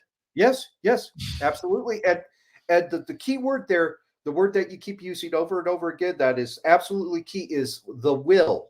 The will.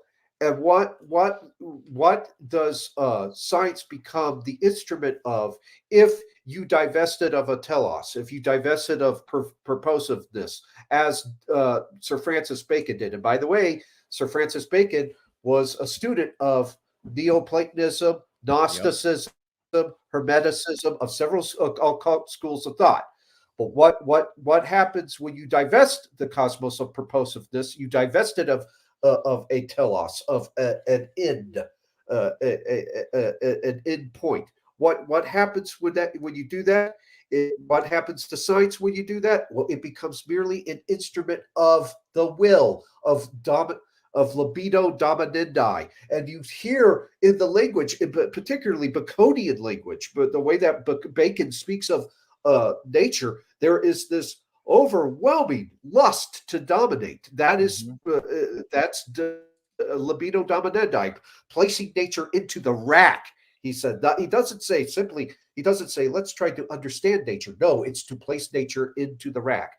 And you see this type of mentality exemplified with the use of technology. Techne, the word for which technology is etymologically derived, means to craft. Craft or to shape, and so that apotheosizing of the will is what is now being effected through science, which is a complete and total distortion of what science actually should be. It should be the referential study of creation. And the interesting thing is that science, modern science, and this is where we have all sorts of internal contradictions. You see this on display with people like Neil Tyson DeGrassi and what have you. The pro women have penises now. Yeah. It's science, guys. It's science. Yeah, the science guy, the Bill Nye and everything. The dude who at one time told us that chromosomes determine sex, and now they have nothing to do with it. Isn't it amazing how he did that 180? But they advanced this dysteleological view of things, this accidental view of the cosmos. Okay, at the same time, one of the underpinning assumptions of science must make this assumption, is that the universe is intelligible. Otherwise, you have no hope of ever understanding it. You have no hope of ever the entire enterprise of science is completely and totally undermined in the absence of intelligibility. But what does intelligibility presuppose? Intelligibility presupposes an intelligence, a rational agent that created all of it. Well, this is not, now you and I would call that God, but Right. that is not someone that they are willing to countenance, unless, of course, it is themselves. Peter Right. Atkins even referred to science, if I'm not mistaken, it was Peter Atkins, as the apotheosis of reason. I want to connect back. We kind of already mentioned it, but we talked backstage about Tucker Carlson and David Grush. And Tucker Carlson has really sort of made waves recently by him trying to talk about, well, I've talked with people and, with the UFO phenomenon, and I'll just tell you this, they've always been here and it has a spiritual component. And then he was pushed in regard to you talking about angels and demons. And he said, well, it's, again, this is my own subjective opinion, but yes, it's related to that. And I've seen just within the last 3 months, and again, did a whole stream on going over their conversation. David Grush eventually, right towards the end of that conversation, and publicly, he claims to be a Christian. So I'm curious what your guys' opinion is on him, because again, we have a link in the video description, the Collins brothers' recent article on David Grush. But the fact that these UFOs and these aliens are demonic entities, and they are actually the ones ruling our government. They're at the highest levels, and this is all moving towards the one world government, the new world order, and eventually the Antichrist. So could you guys speak a little bit to, again, the demonic activity? Because whether it be, again, we've talked about the remote viewing projects, or even Adamski, everybody has a foot in the occult. They all have a foot in some sort of occult spirituality. And I personally think that these demonic entities interact with people who they perceive to be extraterrestrials or alien. I don't know what their experience is, but I feel like it's the calling card. Once you practice occultism or you start to believe those worldviews, now these entities have permission to interact with you. What are your guys' thoughts on Carlson? Again, his father had CIA connections. What are your thoughts on David Grush? And again, the phenomenon that's spreading amongst younger people specifically, that, oh yeah, aliens are demons. Well, David Grush, first of all, his connection to the deep state is found in his legal representation. When he first started to come forward with the public, he was represented by Compass Rose legal firm. He was represented by Charles McAuliffe, who was a former inspector general for the intelligence community, who carried out an investigation for Andrew Bacage, who founded Compass Rose legal firm prior to them coming together in the firm. And he carried out an investigation into supposed wrongdoing against Bacage, and basically presented Bacage to the public as a very real, authentic whistleblower. Which is a very problematic portrayal, and all, which you find in the article that we wrote about David Grush and all. So you start there, with the deep state connection, through his legal representation to Compass Rose legal firm, which is a repository of spooks, and was instrumental in the first impeachment, impeachment effort against Donald Trump. The people with that firm represented Eric Chimera Mella, or Sierra Mella, and all, who was just like Grush. He and Grush are similar in two ways. first of all, they're both political activists that play themselves out to be whistleblowers and all. And second, most of what both of them had to say, most of their testimony in both those cases is nothing more than hearsay. So, Right. so you have that deep state connection there to Grush first and all. The connection to the occult, into, you know, religious engineering and all, as far as Grush is concerned, is his association with Avi Loeb, who is also incidentally working with another quote unquote UFO whistleblower, Luis Elizondo, who supposedly was, you know, the head of ATIP in the Pentagon's task force for investigating aerial phenomenon. You know, they've since rebranded UFOs as AUPs and everything, and then ATIP was supposedly, you know, investigating aerial phenomenon, and Luis Elizondo claims to have played a pivotal role in that organization, that Pentagon agency and all. Both Elizondo and both Grush have been involved with Avi Loeb, and he's the one to go as far. Right. Well, Avi Loeb. Interestingly enough, Avi Loeb. You quoted. You gave the famous quote. Any sufficiently advanced science appears to be magic. As I'm paraphrasing there. Yeah. He paraphrases that aphorism in his work, and he says, and I quote, a sufficiently advanced scientific civilization might be able to create synthetic life in its laboratories. In fact, some of our terrestrial laboratories almost reached that threshold. And with a good understanding of how to unify quantum mechanics and gravity, an advanced scientific civilization could potentially create a baby universe in its laboratories. Therefore, an advanced scientific civilization might be a good approximation of God, unquote. So essentially, the alchemical, according to Loeb, the alchemical amalgamation of gravity and quantum mechanics coupled with cloning constitutes a veritable gnosis. An attainment of that gnosis promises the transfiguration of mortal into divine.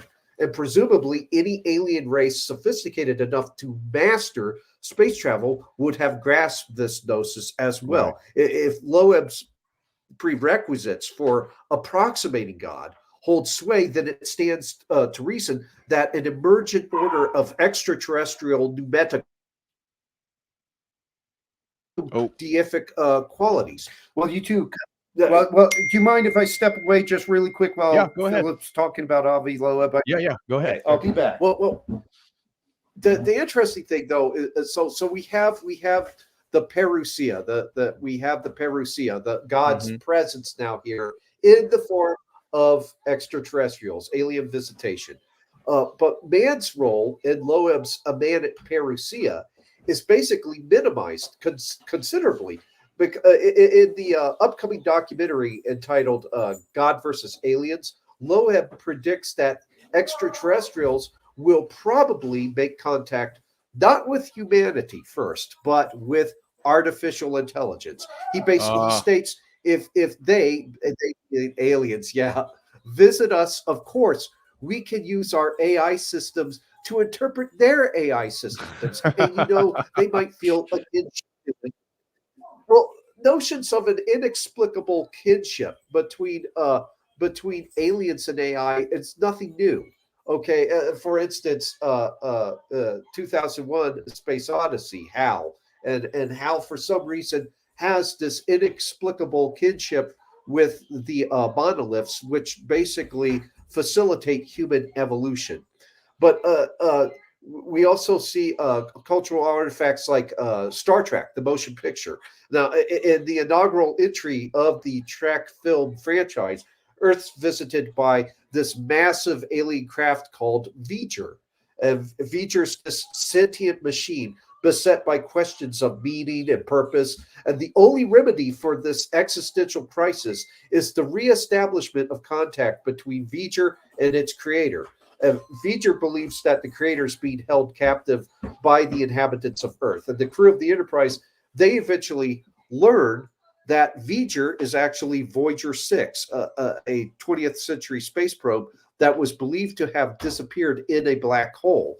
And in actuality, the probe was discovered by an extraterrestrial race of living machines who subsequently upgrade V'ger or Voyager 6 to return to Earth and make contact with its creator. Thus, humanity is the creator with whom V'ger must reestablish contact. But the film ends with a member of the Enterprise crew actually merging with V'ger, thereby birthing this disincarnate life form. And arguably, Star Trek, the motion picture, could be considered one of the most influential propagators of the alien AI kinship meme. But Loeb's hasty investment of faith in AI really underscores one of several intersections between the modern alien myth, the beyond invoked as extraterrestrial gods, and transhumanism, the beyond invoked as AI and the technological singularity. Right. Transhumanism, and I'll just give a thumbnail for those who might not be familiar with it, but transhumanism advocates the use of nanotechnology, biotechnology, cognitive science, information technology, all to catapult humanity into a so-called post-human condition. Right. Once post-humanity. Right. Yeah, but keep going. I don't mean to interrupt you. I was just no. That's not. Yeah, sure. Once humanity has allegedly arrived at this condition, man will cease to be man. He will become a machine, immune to death and all the other weaknesses that once afflicted his biology. Ultimately, transhumanism seeks to decommission nature, seize the reins of evolution, and guide an elite class of posthumans beyond this ontologically deficient world toward a computational pleroma, the fullness that Gnostics, the ancient Gnostics, believe. Now we just have a technophilic iteration of that. But while transhumanism is a relatively new outlook, it's actually derivative of an ancient heresy, the transhumanist detestation of physical embodiment, and its docetistic cosmological attitude would have justifiably aroused the suspicions of the early church fathers. It is essentially a quasi-scientific reinterpretation of Gnosticism, and as such, transhumanism does exhibit it does exhibit some points of departure from its ancient antecedent. For instance, the ancient Gnostics, the transhumanists reject the notion of the soul, and they supplant it with an information pattern. The Gnostics, of course, accepted the soul. Dataism. Yes, and dataism, absolutely. But this substitution of the information for the soul, this substitution, it's inspired by computational functionalism, which has really dominated the cognitive sciences in recent years. Well, computational functionalism analogizes the brain to informational processing software. So all mental states, desires, pains, beliefs, thoughts, etc., are reduced to computational states of the brain. This analogy, like so many other analogies conjured up by theoreticians, it's invoked as an explanatory model to help make sense of an otherwise complex object of study. It's a heuristic device, okay? The important thing to understand, though, about explanatory models is that they're not fully descriptive, nor are they entirely accurate. They are, at the end of the day, just illustrative analogies, helpful metaphors and figures of speech. Okay, we run into the same problem in Orthodox theology. We understand, sometimes you teach the Trinity by way of analogy, but don't don't assign to that analogy a positive ontological status. Don't take that analogy far too seriously. Like, oh, God is like an egg. Right. The father's the egg yolk. The son is the whites, and the shell is the Holy Spirit. Well, okay. Well, what happens to the shell when you decide to use the egg to make, an omelet? The shell is discarded. So I guess we lose the Holy Spirit then, right? Well, see, you don't. These analogies, they're just heuristic devices. You can't take them too seriously. They are not comprehensive. They are not entirely. They don't provide explanatory unity. Unfortunately for the transhumanists, computational functionalism's analogization of the brain to informational processing software, that is actually now ontologized.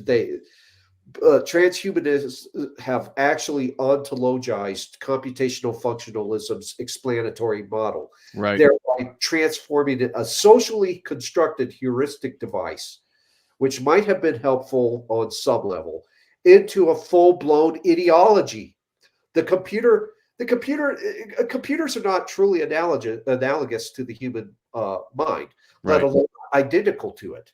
But transhumanists, and this is a bit of irony here, transhumanists actually assign anthropomorphic qualities to computer functions that in reality differ radically from human thought. They actually are guilty of the same sort of anthropomorphic projectionism that Feuerbach accuses Christians of. Yeah. Well, you look at Feuerbach, and Feuerbach's like, all you have done is taken the best features of humanity and projected them into a hypostatic beyond. You have to draw that back into humanity because humanity actually is God on Feuerbach, which shows you that at bottom, atheism is really nothing more than autotheism. But it's the same. It's the transhumanists are actually guilty of a form of anthropomorphic projectionism. They have projected onto the computer actual human features. Even the very term AI, artificial intelligence, is not really accurate. This is not intelligence. Right. Okay. This thing is running patterns. It's running patterns. That's it beat a chess player. Well, it learned the patterns. That's all it did. It learned the pattern. Right. Can it learn love? Can all of a sudden Arnold Schwarzenegger visiting me from the future, can he learn to be my friend? Right. The uncreated energies of God, these computers can't participate in, which is central to this differentiation of the orthodox understanding of divinization and what we're seeing with the transhumanism, which is a diminution of humanity to a new anthropological state where we're synonymous with machines. Absolutely. They conflate computation with intentional consciousness. Supposedly, computers are becoming conscious because their computation systems mirror human thought processes. At least that's what they contend. But consciousness does not arise from computation. Instead, computation arises from consciousness. Consciousness is the ontological foundation of computation. Intentional consciousness, it will never find a mirror of itself in the digital systems the digital symbols that you see on the computer screen. Those symbols possess no semantic content apart from what was first assigned to them by the intentional consciousness. So, you see where in light of these philosophical problems, it becomes clear that Loeb and the transhumanists have decided to repose their trust in a chimera. But this is where we see again an intersection between the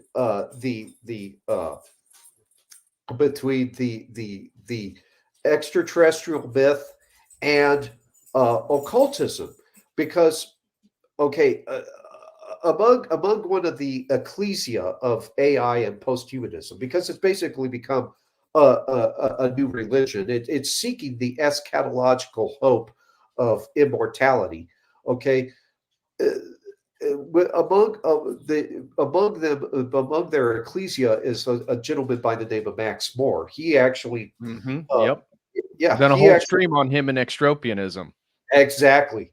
He actually coined the term. He coined the neologism of transhumanism in its modern sense. But he wrote a paper entitled "In Praise of the Devil," and in that particular piece, he offers a portrayal of Satan through the prism of an inverted hermeneutic, and I'll read it verbatim for the edification of the audience. Okay.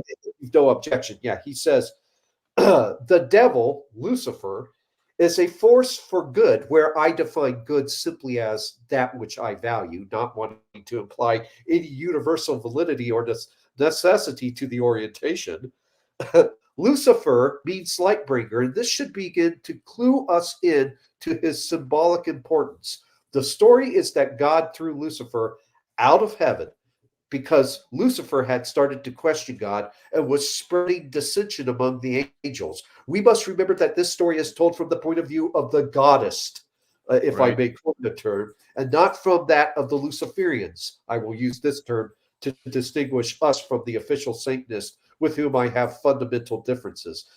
The truth may just as easily be that Lucifer resigned from heaven. And then he writes a little bit further down, God, being that well documented sadist that he is, no doubt wanted to keep Lucifer around so that he could punish him and try to get him back under his God's power.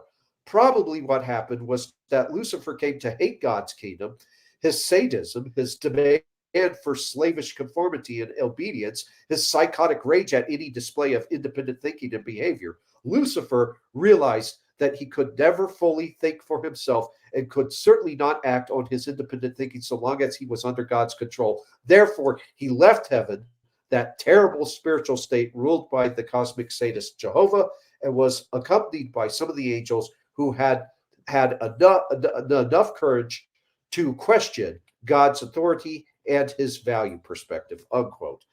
So there you have there you have the once again the veneration of Satan that we see with so many we see with so many other theoreticians like Diderot, Comte, Feuerbach, Hegel, Yep. Marx, Bakunin, Proudhon, Nietzsche, Hitler, and Alinsky. Yep. All You nailed it. yeah, exactly. And now, of course, the promise of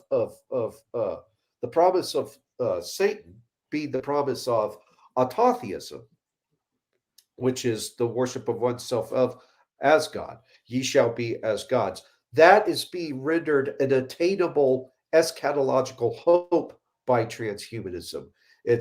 Now man literally can become God by transcending his own biology, by transcending the finitude of physical embodiment, and basically uploading his consciousness into this digital pleroma, the technological singularity. Right.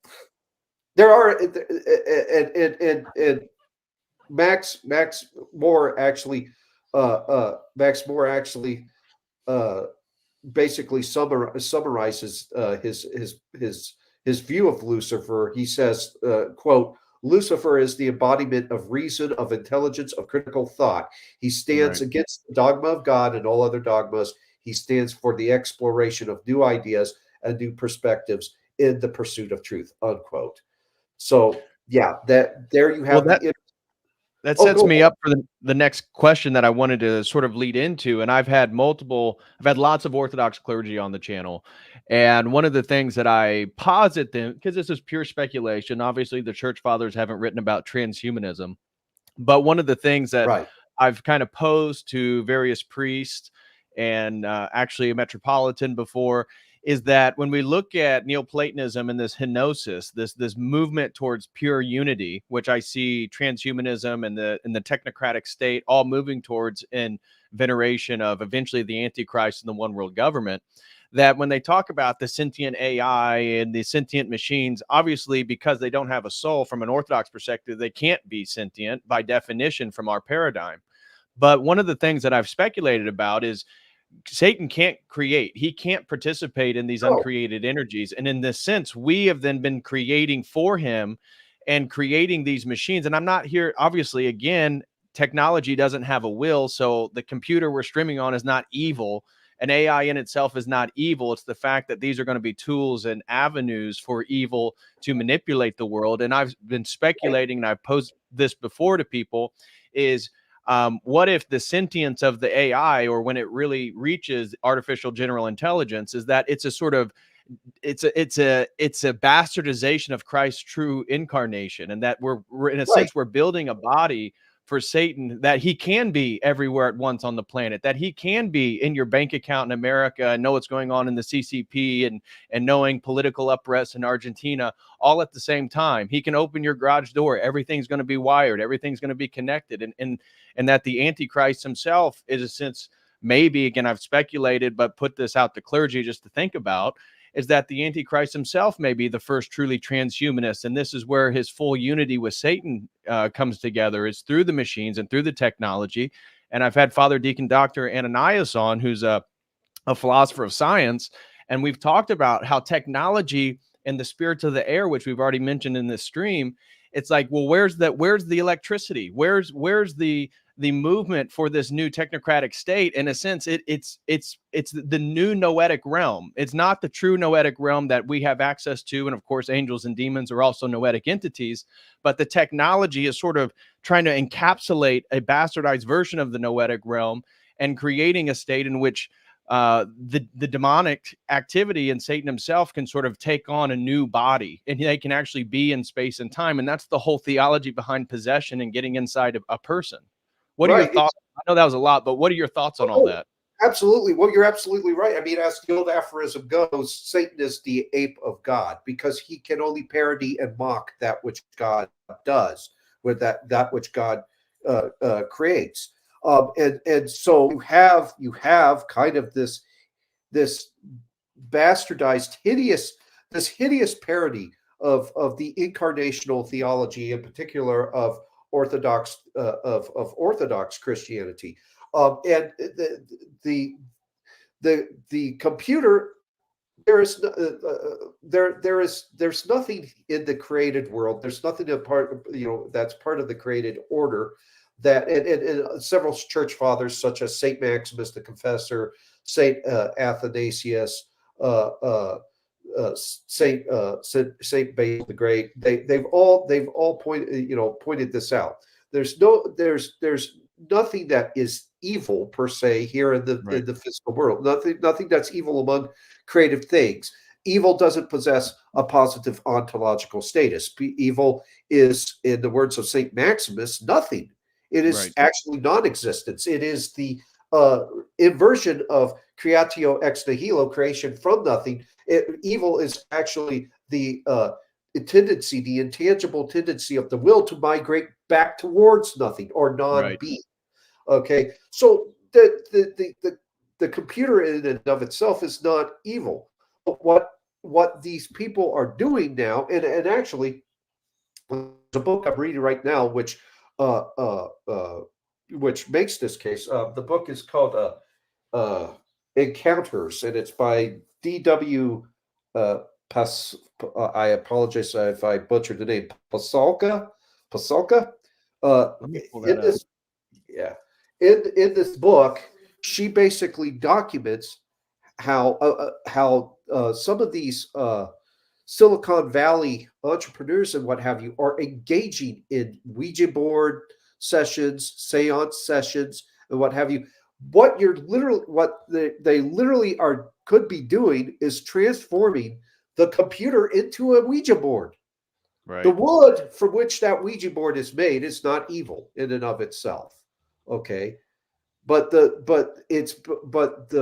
way that the human will, the disordered human will, is acting upon it, is making it so that the devil can ape incarnation, use it as a porthole. Same with the computer.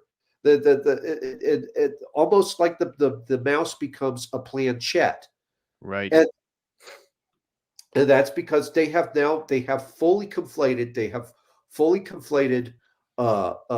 They've fully conflated science with magic. They fully, because now science is nothing more than the instrument by which libido dominandi can assert itself upon matter, that it can change and reconfigure the this ontologically deficient world. Because that's how the transhumanists being a new variety of Gnostic, they and that's a dialectical commonality, by the way, that materialist and Gnostic share.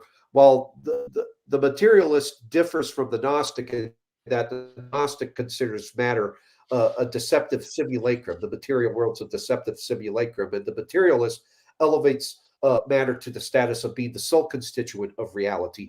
The dialectical commonality between the two is that both the materialist and the Gnostic hold a dysteleological view of matter, and it's a dysteleological view of the world. It's a cosmic abortion. It's an accident, and so they both arrive at very similar conclusions. But it was only a matter of time before you saw the convergence between them, the Hegelian convergence between them, and I think that's what we see in transhumanism is the convergence between them, and this veneration of Satan that they have, the veneration of Satan. Of course, they would argue that theirs is a non-theistic or atheistic Satanism, which is almost indistinguishable from theistic. Yeah, it has the same telos. It moves to the same direction. It has the same worldview. Whether you're conjuring Satan or not, or his demonic hierarchy, it doesn't matter. It's the same. Again, that's where people try to make, well, LaVey was an atheist. It's like, okay, yeah, I'll grant you that, but it's moving towards the same direction. Right. So what? This is all these are just little semantic, superficial distinctions. That's all this is.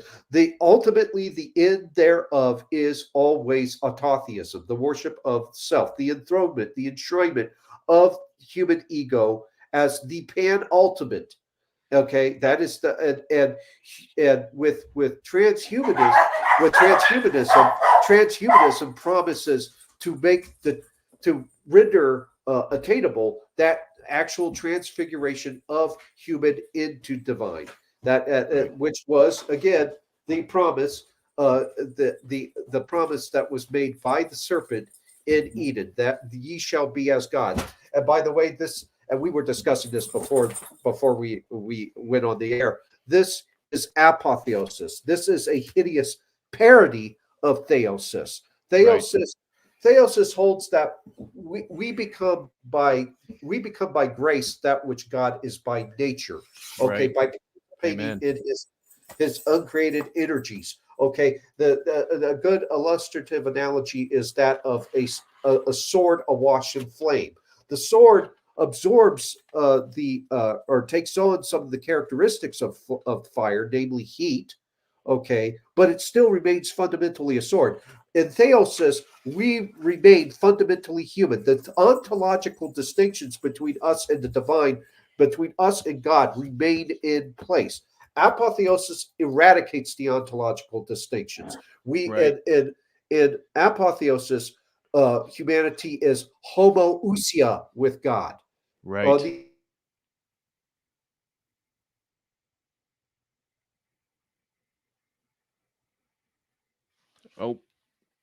I think their connection's cutting out. Guys, just want to remind everybody, if you got comments or questions, we're going to hit the super chats here in just a moment. I hope that the Collins brothers, I hope their connection comes back here in just a moment. They mentioned that they're in Colorado and they had a recent storm, and that they were worried that maybe their internet might go out, that it was hit or miss. So the dog bit the router. I hope not. But anyways, I just want to thank everybody. We're going to be hitting the super chats in just a moment. If they have to restart the internet and come back on, that might be something. But again, what he's hitting on is something that I've been hammering on for so many streams, is the cybernetic exoskeleton of Satan, and how the technologies that we're building, we are the ones that are able to participate in the uncreated energies of God, not the technology. And so this is all about doing a sort of taking away of the being made in the Imago Dei, the image of God. And once we begin to move into the transhumanist future, you know, I'm not saying anybody's salvation is fully up, but you wonder if you could still participate in theosis. We've talked about David Pearce and him wanting to eliminate suffering. And if that happens, okay, so it looks like maybe their internet went out. So we'll hold on, guys, until they are able to hop back on. I'm sure they probably have to restart their internet. Hopefully their power didn't go out. If it did, they'll probably send me a message on Twitter, so they'll let me know one way or another. But we can hit a few super chats while they get back. Want to give a special thank you to Face Palmer, who gifted a COTEL Crew membership at the beginning of the stream. Thank you so much, Face Palmer. And again, for anybody out there, if you'd like to support the stream, make sure that you get a membership. You can get a COTEL Crew membership, get access to exclusive YouTube emojis. If you really want to support the work, join the COTEL Crew think tank. We have a think tank over at the website. It's a premium membership, but we meet twice a month and basically discuss these ideas. And we have people hop in, and I invite other content creators if they want to join. So if you'd like to be part of the think tank, make sure you go over to the website and sign up. But thank you very much, Face Palmer. Being in Motion sent in 10 pounds earlier in the stream, and he said, amazing synchronicity. I just got this book delivered after I heard about it from Jay. And again, Jay he reached out to me privately. That's how we set up this stream.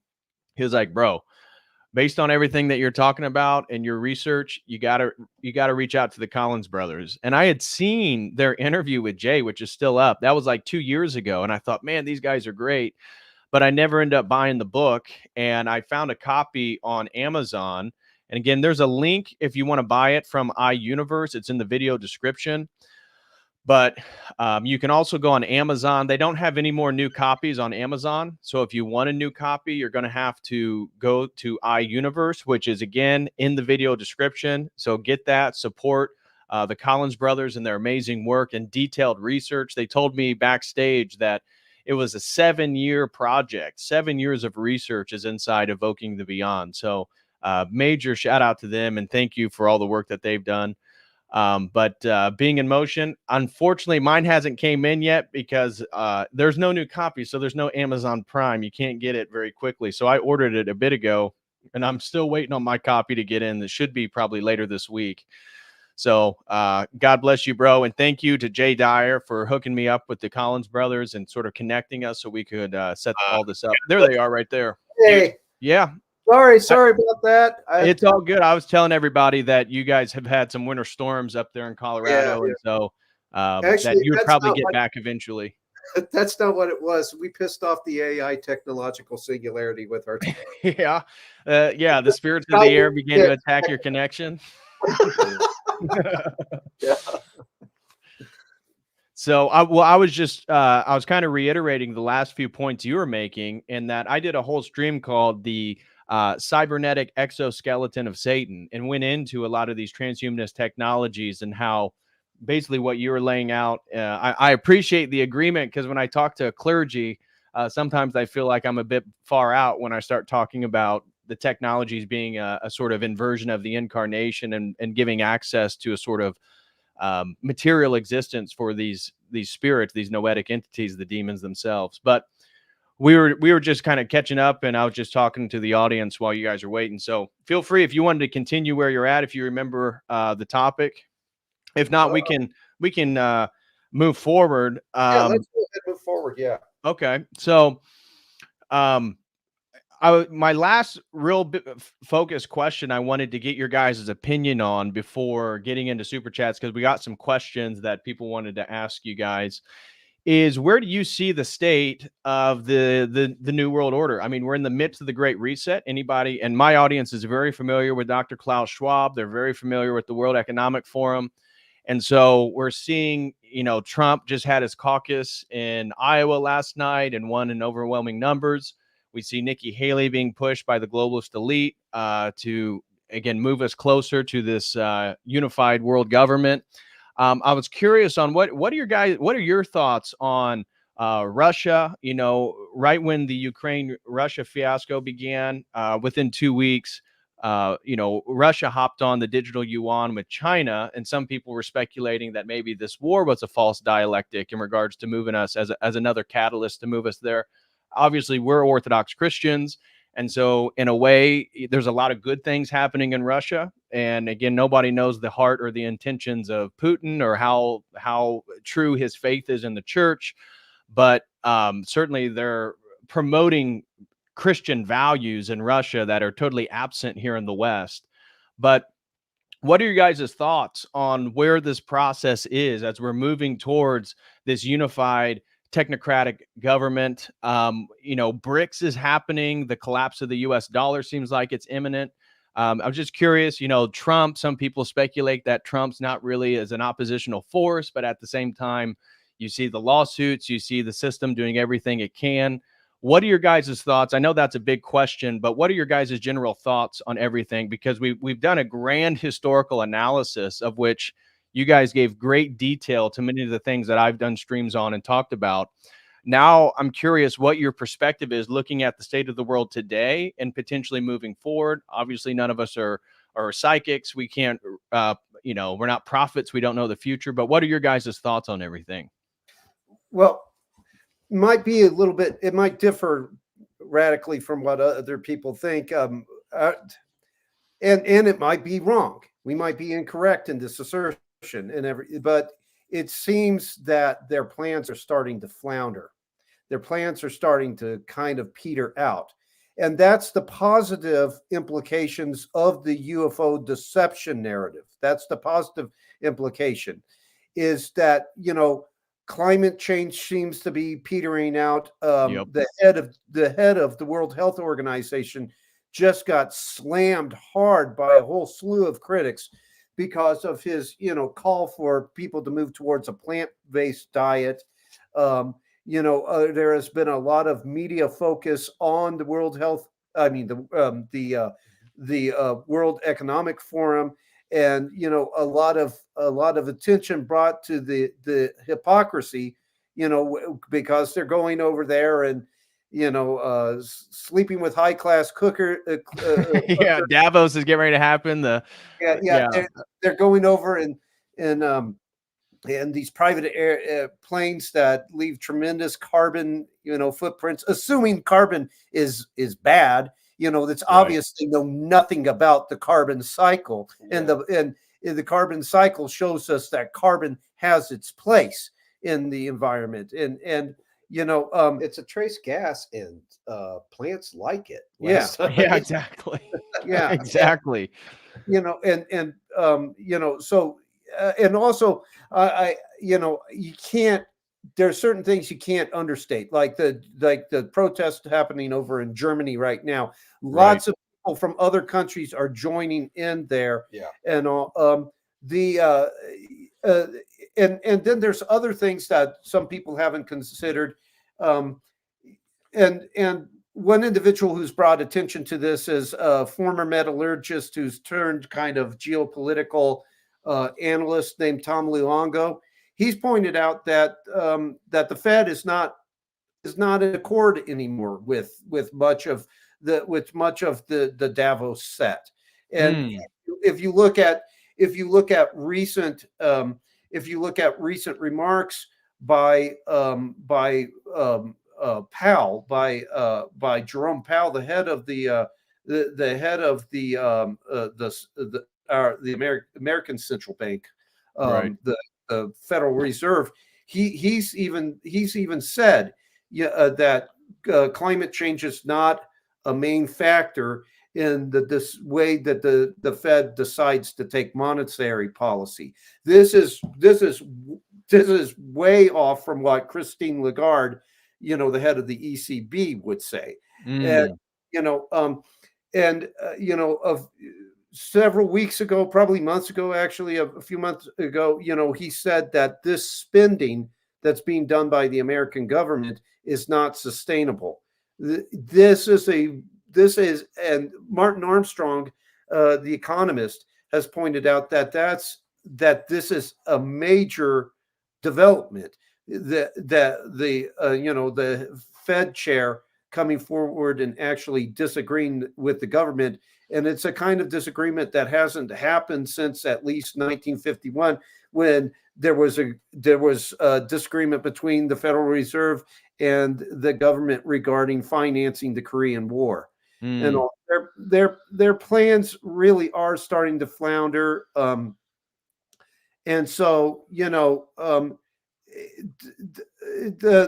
the UFO deception narrative is an indication to just how their plans are starting to fail. Desperate. Because they are so desperate now. Turning to the most fantastical invocation of the beyond that you can think of. They are trying. They will actually, attempt to use what is probably the most unbelievable,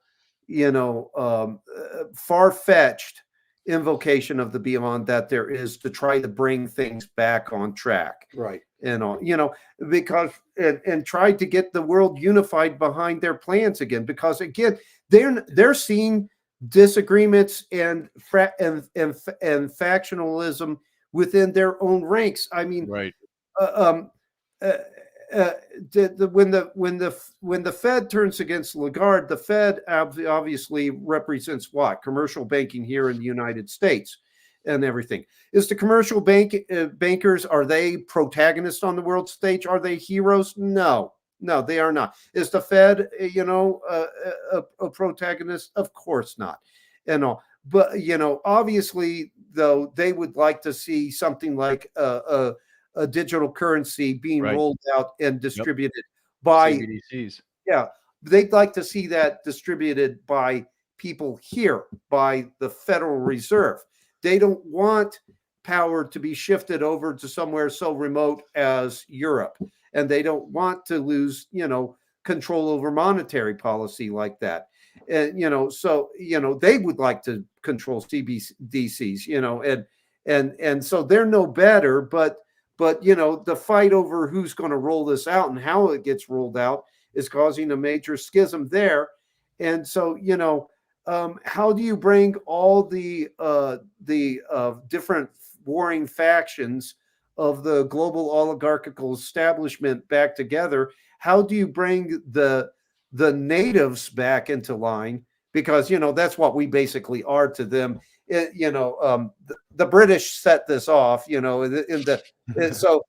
in the Cecil Rhodes, John Ruskin tradition, we're all natives that need to be civilized. Right. But what's happening? As we see with what's taking place with the German protest, with the German farmers over there, or with the populist, imperfect populism, but the populism nonetheless that we see here with the MAGA movement and all. Well, the natives are getting restless, and also, they're turning to the most unrealistic, unbelievable kind of invocation of the beyond there is, the UFO invocation, in an attempt to get this all back on track. And I'm serenely confident that it's not going to work. Well, there, I realize not all of us have taken philosophy courses, and I'm just a minor. I only had a minor in philosophy myself and everything. But the human mind, nevertheless, given to us by God, does have a penchant for philosophical deliberation, and people are going to start noticing some of the internal contradictions of the popular hermeneutic according to which the modern UFO phenomenon is understood. For instance, okay, there's there is this belief that intelligent life elsewhere in the universe would result in a unification of otherwise disparate scientias, or bodies of knowledge. Okay, that in particular, that aliens will somehow unify disparate religions. Avi Loeb holds this. Avi Loeb believes that for some reason inexplicable, some inexplicable reason, the discovery of intelligent life elsewhere is going to precipitate the unification of disparate religions with all of their differing theological, eschatological, and soteriological claims. Now, as much as the religious universalist may object, all faiths hold certain non-negotiable tenets and are at bottom exclusivistic. They are exclusivistic. Okay, the Buddhism has certain non-negotiable tenets. Hinduism has certain non-negotiable tenets. Islam is very unwilling to negotiate its tenets. And of course, Orthodox Christianity has certain non-negotiable tenets, as they should. Truth is truth, capital T, truth, must elevate itself to the detriment of all other claims. Truth is exclusivistic. Okay, but it is the conviction of individuals like Loeb that aliens boast the requisite spiritual insights to conduct the ultimate project in syncretism. And herein you find this non sequitur that's endemic to space religions. The non sequitur is the proposition that aliens are spiritually enlightened by virtue of the fact that they occupy off-world habitations for no other reason than mere geographical karma. Okay, that where they're situated, extraterrestrials are automatically regarded as the possessors of some gnosis, and in turn, possession of this gnosis has supposedly facilitated the apotheosis of its interplanetary practitioners, just as some pagan cultures ascribe deific qualities to rocks and trees and the earth. The modern pagans of space religion, they transpose the divine into space, into the expanse, because extraterrestrials supposedly traverse that expanse and their technologically advanced craft. They are equally apotheosized, the chariots of the gods, so to speak. But there's no reason to suppose this. There's no reason to suppose that one particular alleged race of creatures, because they happen to come from planet Zeta Reticuli, and I think, or Uranus, which is where they could be pulling this crap out. Right. Okay, because they simply by virtue of the fact that they live there doesn't mean that they are in possession of spiritual insights that we wouldn't be in possession of. There's just no reason for that. That's all that is Gnostic epistemology, the Gnostic epistemology that we see being imported into modernity via Jacob Bellevy. Again, Jacob Bellevy, his interplanetary, latter-day interplanetary Gnosticism provides the hermeneutic according to which the dominant hermeneutic, according to which the entire phenomena is understood. You see it's all throughout sci-fi literature. All these ridiculous and erroneous assumptions. The assumption that because these beings are technologically advanced, because they have propulsion systems that we don't have, that they must also be spiritually advanced. But there's no reason to suppose that is the case. That is a non sequitur. It doesn't logically follow from the premises that because you come from Venus, you must therefore know something on this, regarding spirituality that I don't know. Okay, right. And so the human mind gifted to humanity by God has a penchant for philosophical deliberation, and people are going to start asking this: why couldn't humanity build the pyramids? Why must it have been aliens?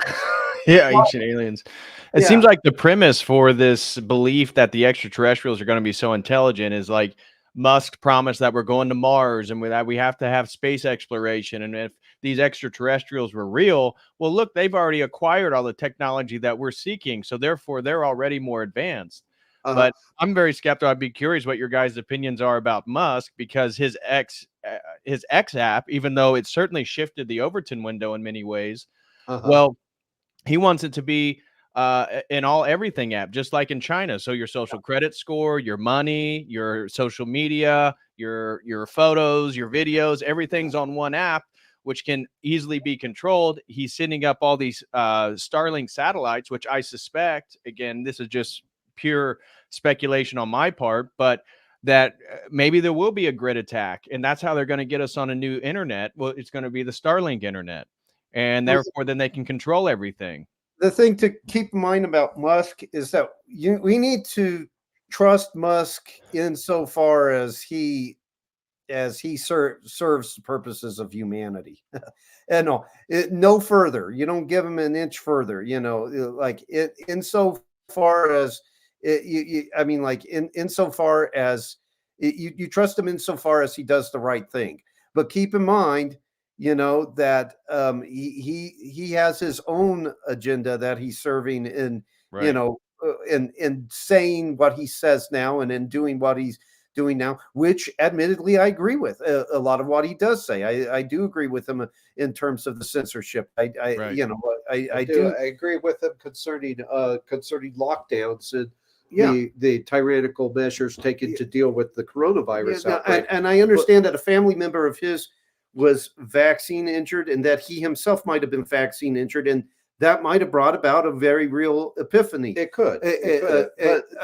I'm willing to entertain that, but we still don't. I mean, this man has government contracts. He has contracts with the government, and so we trust him insofar as he does the right thing, and it needs to be a kind of cautious optimism. It can't be. You have to make allowances. This is the anthropological assumption that we as Orthodox Christians accept, and that is that we are capable of change. We're capable of changing for the better or for the worse. We're not Calvinist. We're not. We don't believe that soteriological statuses are somehow immutable, and that God's just going to send you to hell no matter what you do. A person can change. A person can change their mind. As is evidenced by St. Paul, he used to be Saul. Right. Could Musk have a Damascus Road experience? I would hope so. I really would hope so. We all hope so. Yeah. It's just right now, Musk says some things with which I agree strongly, and then he proposes things that I am adamantly opposed to. And so the best way to approach Musk is to remember the old aphorism: a broken clock is still right twice a day. So right. And as Paul just made clear, you only support him insofar as what he is promoting is not deleterious to humanity and more importantly, to humanity's spiritual condition. Because the moment that you fall into the magical rationalism of his transhumanism, which he doesn't seem to have shook off just yet, then you're falling into you're at the risk of sounding hyperbolic, you're falling into the pits of hell. Right. And that's where I worry about the Neuralink, because I did a stream on the history of brain chips. And when you look at the research of Jose Delgado or Donald Cameron and his work, that is all to help the paraplegic. It was to help the people that have these, various forms of paralysis or whatnot. Right. But when you go to Neuralink's website, it is explicit that the only way to overcome the AI God and the sentience of the AI machine is that we must become symbiotic with it. And that is the explicit purpose of Neuralink. And so I'm like with you guys, he's clearly saying stuff about DEI and censorship that I agree with, but right. I'm very skeptical. And many Orthodox Christians also believe in the prophecies of St. Paisios, that before we reach the end times, wherever that is, again, we're Orthodox, we don't make claims on, when the end times are coming, but St. Paisios says that there's going to be a golden age of Orthodoxy around the world. And all the clergy, every single clergy member I've had on said they're seeing unprecedented new numbers of catechumens and especially young men coming to the church. And so maybe we're at the beginnings of a golden age for Orthodoxy. It could be. I mean, why not? It could be. That could be the case. Like, for instance, you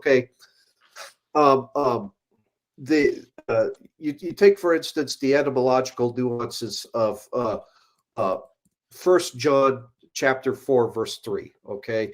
In that verse, John mentions Antichrist, but he's not referring to the eschatological Antichrist of prophecy, but he's to the zeitgeist of or spirit of the age. In that particular verse, he writes that the antichristic spirit was coming and is already in the world. And the Greek verb for come in that particular verse, as it is invoked here, is written in the perfect tense. In the original Greek, the perfect tense version of come denotes a past occurrence that is gradually unfolding in the present and extending itself into the future. So Antichrist has been in the world. The antichristic has been in the world for quite some time, and you see the Antichrist spirit animating, for instance, wokeism, which is the ideational creation of the power elite, and what makes it antichristic in particular. Okay, wokeism is as a faith of the left. Wokeism is defined by nothing but a series of what could be considered apophatic proclamations or negations. There are no cataphatic proclamations in it or affirmations. It's all negation. All negation. It's defined by what it stands in opposition to. We are opposed to heterosexuality because heteronormativity, because heteronormativity keeps us from keeps all these other orientations from expressing love as they see. Patriarchal. Right, it's patriarchal. But notice what it's doing. Notice what it's doing. It's already cannibalizing itself. Okay. Right. Feminism is now under siege. Feminism, which the social constructivism of Simone de Beauvoir gave rise to this garbage of trans ideology, gender ideology, because she said, well, a woman is not born, she is made. So femininity is socially constructed, ergo it's illusory or false, which, by the way, that's self-refuting, because that's a self-refuting claim, because if you hold that something is socially constructed, ergo it's illusory or false, well, you must also hold that view of social constructivism. Right. Because it was socially constructed by a social movement. Ergo, it is illusory or false. But it's like the people who make objective claims about relativism. Yes. Well, writing whole books about meaninglessness. Yeah. You have guys like frickin' Sartre writing 500 plus page books, meaning in nothingness and being in nothingness, which is all devoted to convincing you that it's all meaningless. Meanwhile, he wants you to find his book meaningful. But at any rate, so what happened? What happened with as social constructivism? Simone de Beauvoir's social constructivism gave rise to gender ideology. Well, now they're turning on women because woman cannot be defined. So there goes feminism. Feminism is destroyed as a result. And so this movement that is based on nothing but negation is doing what negation does. It negates. It completely eradicates, and it's turning on itself. And the woke activists, they're turning on. They're going to turn on the more moderate leftists. They are going to eventually turn on this administration, which ironically was what was protecting them. And you see the Palestinian-Israeli conflict already doing that due to various, we're on YouTube, so you can't say too much, but various lobbyist groups in America that are very, very powerful. And then the leftist movement supporting Palestine has already caused a rift within the left. Yeah, exactly. See, with that whole thing, you have one faction that has sided itself historically with the Pan-Arab movement, the Muslim Brotherhood, and the Muslim Brotherhood and the Pan-Arab movement, they have had a symbiotic relationship with with imperialism since the beginning, since Jamal al-Din al-Afghani, who was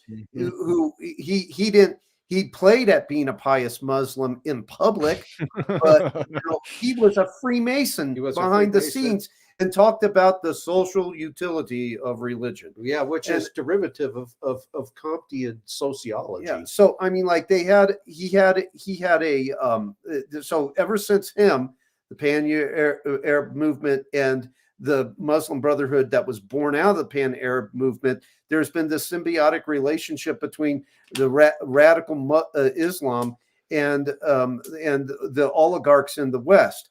But then on the other side, you have the modern state of Israel with a tremendous deep state that has always been allied to forces here in the West as well. And so, you know, you have one faction of the deep state with a pro-Israeli orientation, and then another side of the deep state with a Muslim orientation to it. And, you know, both of them have found a place in the Biden administration. Well, not anymore. No, not anymore. It's split things and all, and you know, it's looking like their control over the Arab faction is starting to. I mean, they almost stormed the White House for crying out loud. I know. It wasn't an insurrection though, because and then we have BRICS, and like you look at Prince Mohammed of Saudi Arabia, and you see that he's dapping up Putin like they're best friends, and you're already seeing there's a major shift in power in the Middle East.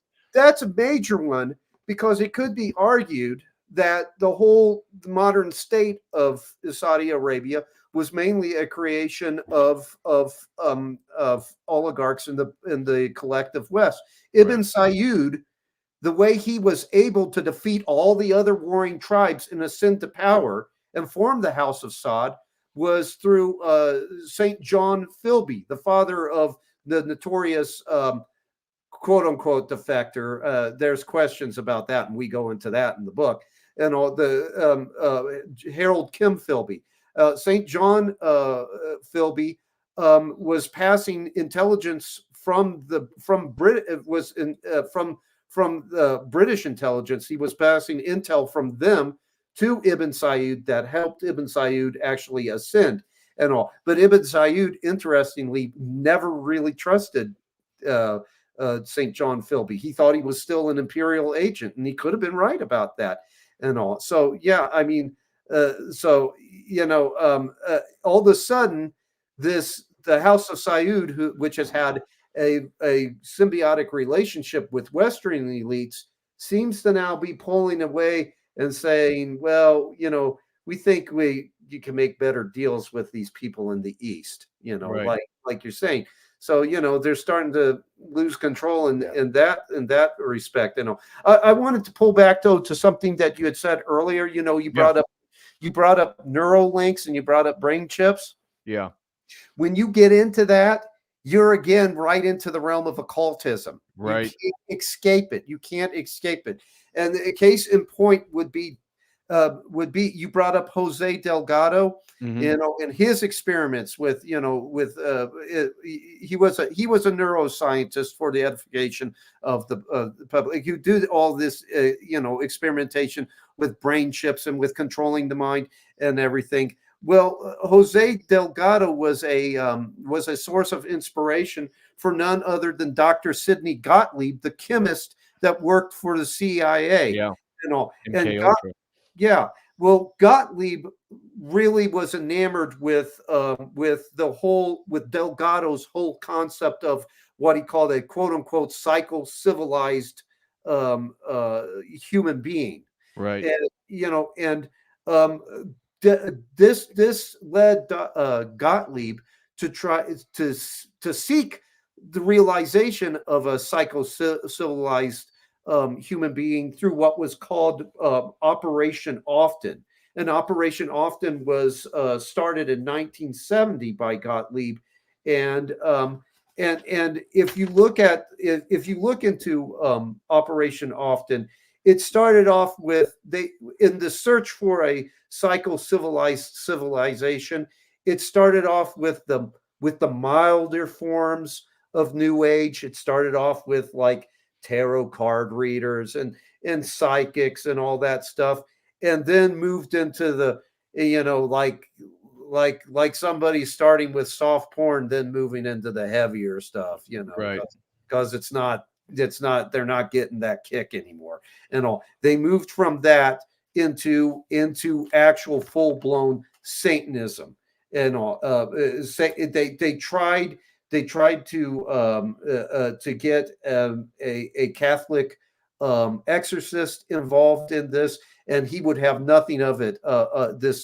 They attempted to recruit a Monsignor out of the Archdiocese of New York and see, hey, you exorcise them, can you bring them up too?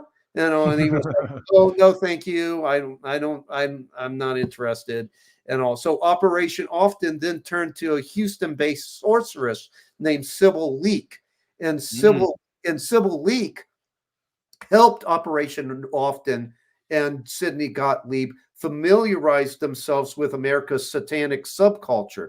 Through Leek, Operation Often staff learned that there was no less than 400 covens operated by 5,000 initiated witches and warlocks in the United States. And these covens provided foot soldiers for a whole prediction industry that supported, like, I think it was 10,000 full-time fortune tellers and like 200,000 part-time fortune tellers.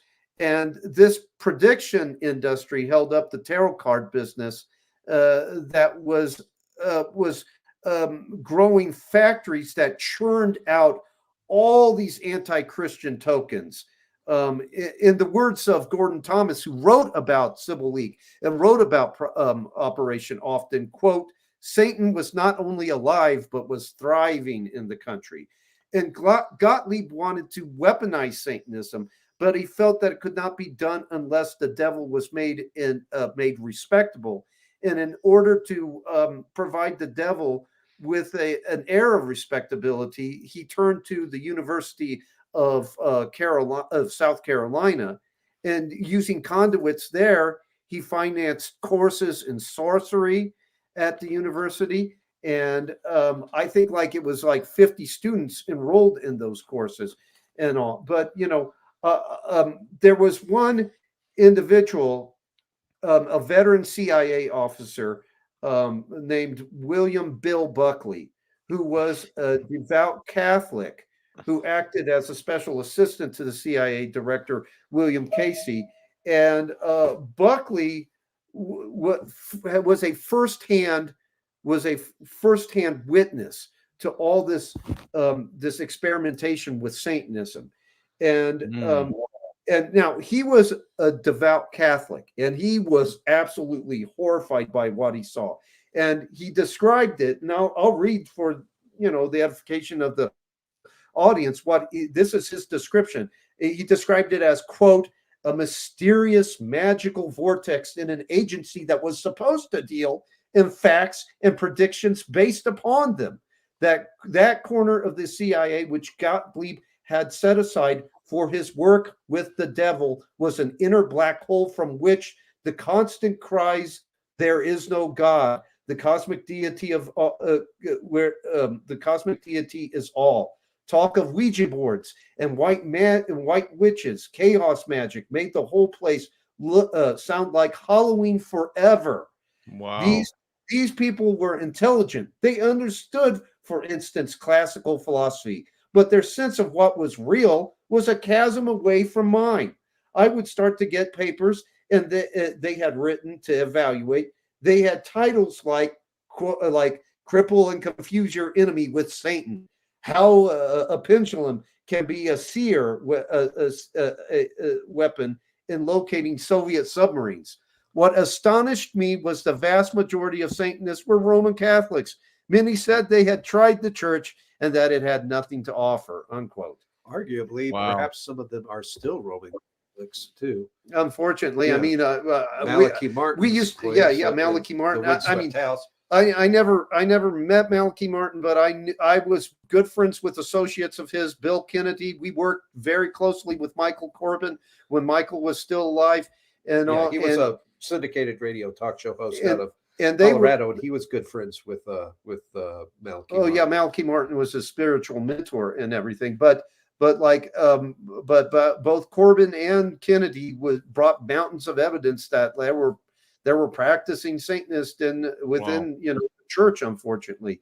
But Richard Helms, he finally terminated Operation Often in 1972. But you've opened the door, right? And you don't just close the door, and something's going to come through. And bringing it back full circle to UFOs, Sybil Leek, who they had turned to, the witch that they had turned to so that Operation Often could navigate the satanic subcultures. She even said, and she claimed to have met Crowley and everything. She even said, hey, it was her firm conviction that UFOs were demonic apparitions and everything. And, and this all started with a neuroscientist, Jose. So again, when you start talking about brain chips, when you start talking about neural links and all, you're going to start moving again into the realm of occultism and into the realm of really dark, heavy crap. And and that's where, Elon Musk last Halloween, he attended a party with his mother and he wore a suit that said, Satan's biggest advocate is who he went as dressed as. And so again, we have, as Orthodox Christians, support the things that coincide with our paradigm, but then be very leery of support with anybody in the world, including me or anybody else. That's why we put our faith in Jesus Christ, our Lord and Savior. Right. Well, a big mover and shaker, at least for a time, within the conservative movement was Paul Vallely. I believe he was an Army colonel. He's a big mover and shaker in the conservative movements. Written lots of stuff. Appeared on Fox News and everything, if I recall correctly. And he co-authored from Psyops to Mind Wars with Michael Aquino. Michael Aquino, wow, the colonel that is claims that he never knew that he was a Satanist, even though it was everywhere. It was he looked like a Satanist. But and by the way, part of the Setian theology, this Temple of Sets theology, to which Michael Aquino adhered. Right. Part of it included an extraterrestrial Pantechnicon. His name was Pantechnicon. Yeah, called Pantechnicon. So it's unreal how deep the web goes. Yeah. And I just wanted to show that for everybody in case. I just like bringing everything up so people can follow it when they watch the stream if they want to do their own research. Look into Michael Aquino, look into the Temple of Set, and you'll see exactly what the Collins brothers are talking about. And like he claimed to the day he died, and my understanding is that he died of suicide. It was a self-inflicted gunshot wound or something, and all. But like he claimed that the whole Presidio abuse scandal involving him and Gary Hambright at the Presidio Daycare Center, that was just a product of satanic panic. Right. Yeah.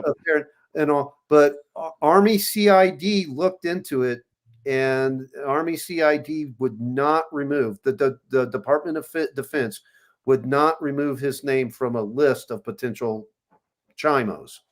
Right. So so there was some kind of substance to that. What was being said. Something happened. Right. So yeah. I mean, and again, like Philip was pointing out, he was involved in the UFO deception. The Church of Set, the Temple of Set. The Temple of Set.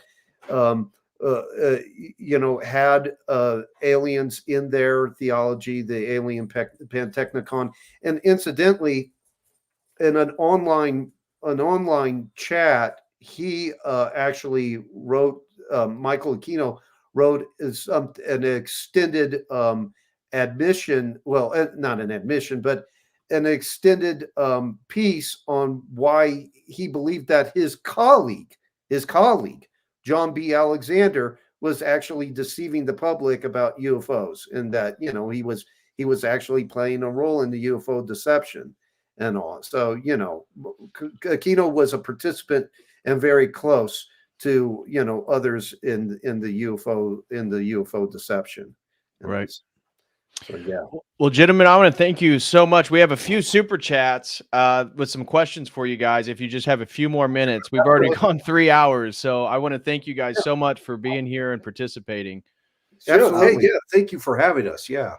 And before we get into it, I just want to tell everybody again, right in the video description, we have the links to iUniverse to get Invoking the Beyond. We also have the links at the CanadianPatriot.org. The Collins brothers recently did an article on deception through disclosure, talking about David Grush and the interview that I played for you guys last week with Tucker Carlson. So make sure you check those out. All that stuff's in the video description. So thank you guys again. This has been fantastic. Thank you so much. Yes.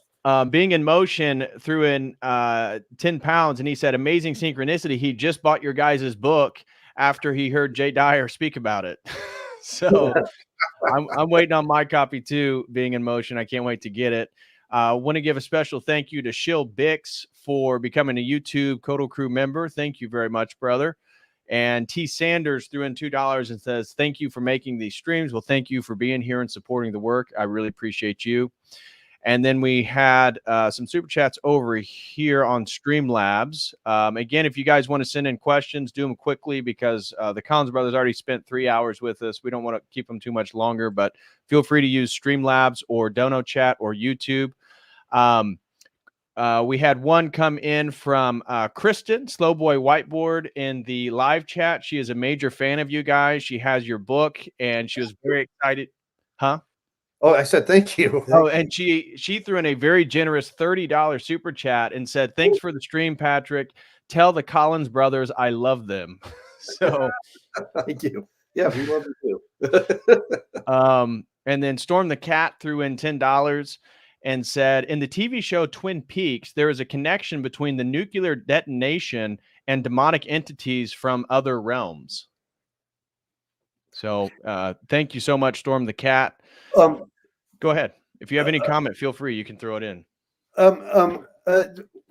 I can't remember. I'm trying to recall the name of he's regarded as kind of fringy, but he's done some really good research.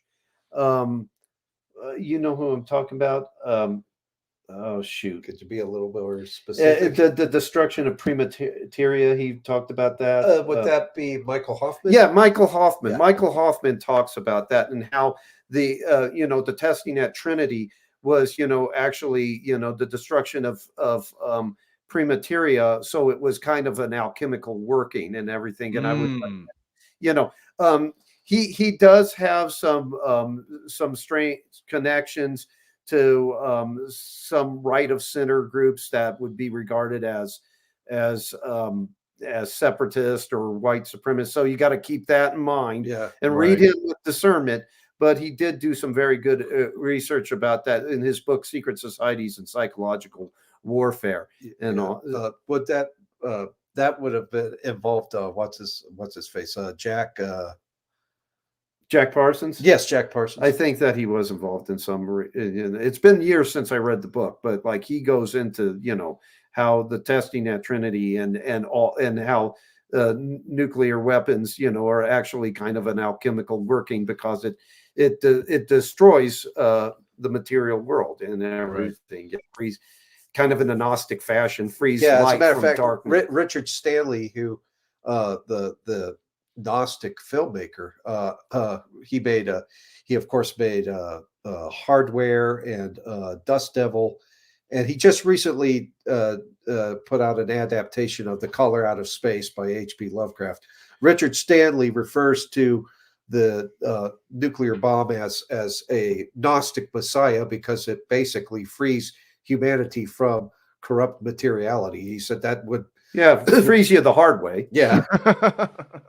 and like I said earlier, Pierre Teilhard de Chardin believed that with the discovery of the splitting of the atom, that inaugurated a point in history where humanity would, since they had mastered the means by which materiality could be destroyed, they could also materiality could also be reconfigured in a very Baconian fashion. And you have with Teilhard de Chardin, you have almost a prophecy of the forthcoming transhumanist movements,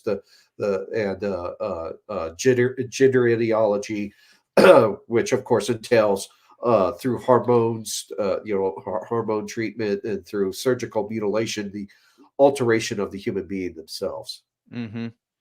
Absolutely. AC threw in a generous $25 as well with no comment. Thank you very much to my brother AC. And there was a comment I was wanting to, Tucker Carlson made an interesting comment one time that he believed that American creativity died with the atomic bomb, and that ever since we dropped, Hiroshima and Nagasaki, he was talking about how he's a major fan of like American literature, and that there's really been no great true American novels and works of art after that period. And he thought maybe it was like a cultural, spiritual death or something. I thought that was interesting, but kind of tied into what you're talking about with Desjardins. Yeah, some social critics and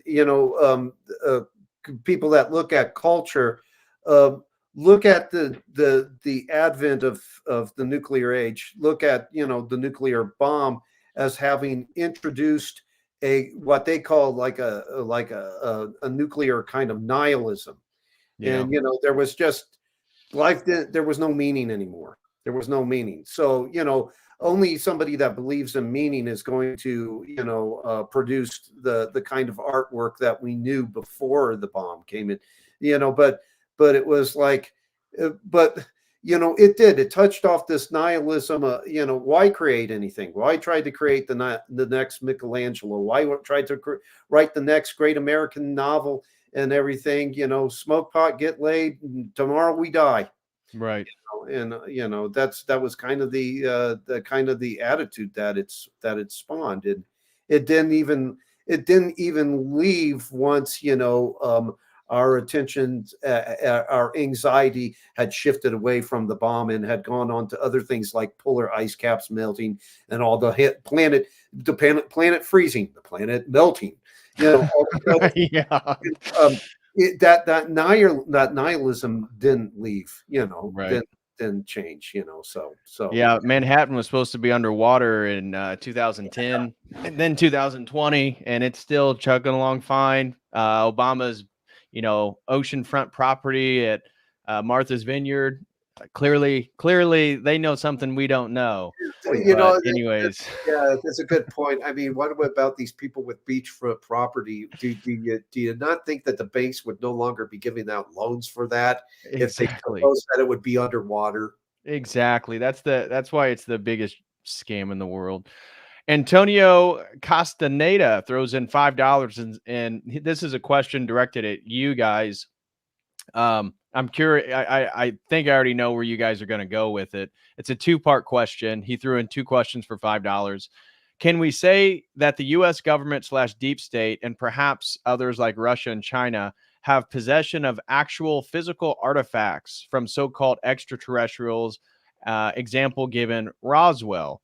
If so, how do we reconcile that with an orthodox understanding that this UFO abduction phenomenon is more of a spiritual, psychological nature, perhaps even psyops by our own government? I imagine there are some level of physicality to this phenomenon. ? Cheers. Well, there is a soft physicality because angels, demons, all of this falls within the realm of the preternatural, and the preternatural is not the supernatural, so it's still part of the creative order, and being part of the creative order is going to have some physical implications and all. If there was artifacts out there that seem to prove the whole thing is real and all, I would suggest that it's probably a modern day UFO equivalent of the Pit Down Man. In other words, Oh, here's our missing link. Yeah. And then one day you find, oh, wait, that's a hog's tooth. There was recently, oh, that's a chimp. That's part of a chimp, chip skeleton. Yeah. And everything. I think it would be like that. Another extreme possibility that people might consider, though, Nick Redfern did a book called Final Events. He talked about a group called the Collins Elite in it. The Collins, No relation. yeah, the Collins Elite, is supposedly in the realm of the oligarchical establishment. They would be more like Southern Rim guys. The Southern Rim are basically that faction of the elite that have a kind of conservative Christian veneer.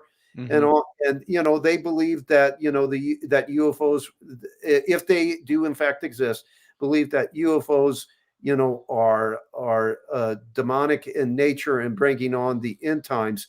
And Nick Redfern said that the Collins elite believed that the debris that was found in Roswell actually had come from some kind of hole in the fabric of reality, and that it was something from over there dropped over here, and it wasn't. So that's something to consider if artifacts were ever found. That may not have even been an occupant of the ontological confines of this physical universe. But my main thing is it would be like Pit Down Man. Yeah, it would be like it's a hoax. A big hoax.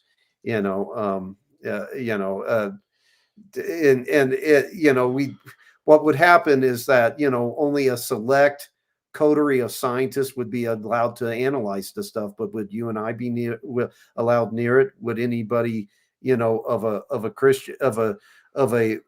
Christian orientation be allowed near it? I don't think so. Yeah, I don't either. Or maybe a certain kind of Christian, a Francis Collins Christian.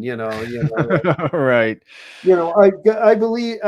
I believe in Jesus too, and Jesus tells me that you should take these stabbies. Exactly.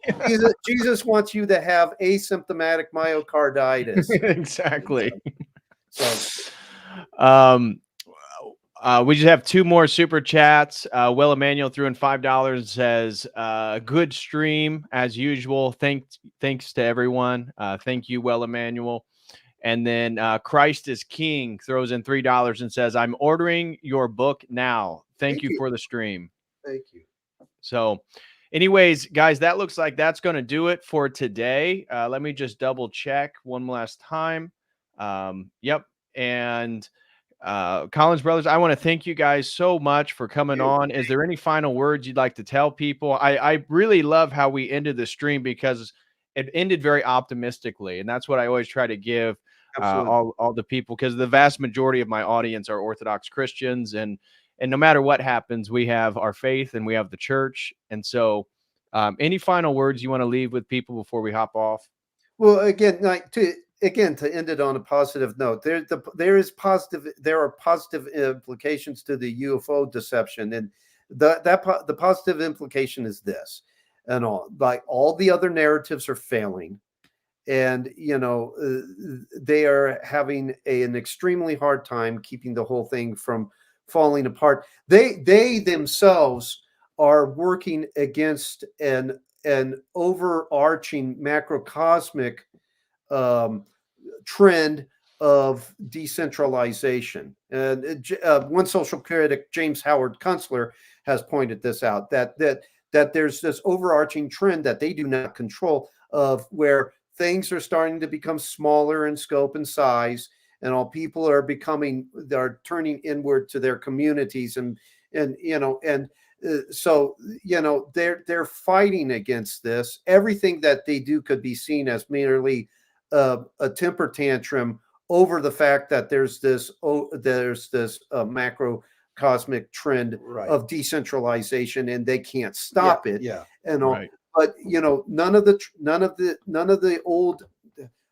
old threat narratives work anymore. The threat of environmental meltdown, the threat of those nasty Russians, the threat of those nasty yellow people, whether they be North Korean or Chinese, and all. None of them are working anymore. So what are they left with? What are they going to be? What we think they're going to be ultimately left with is this far-fetched, highly unbelievable UFO narrative that'll come in two different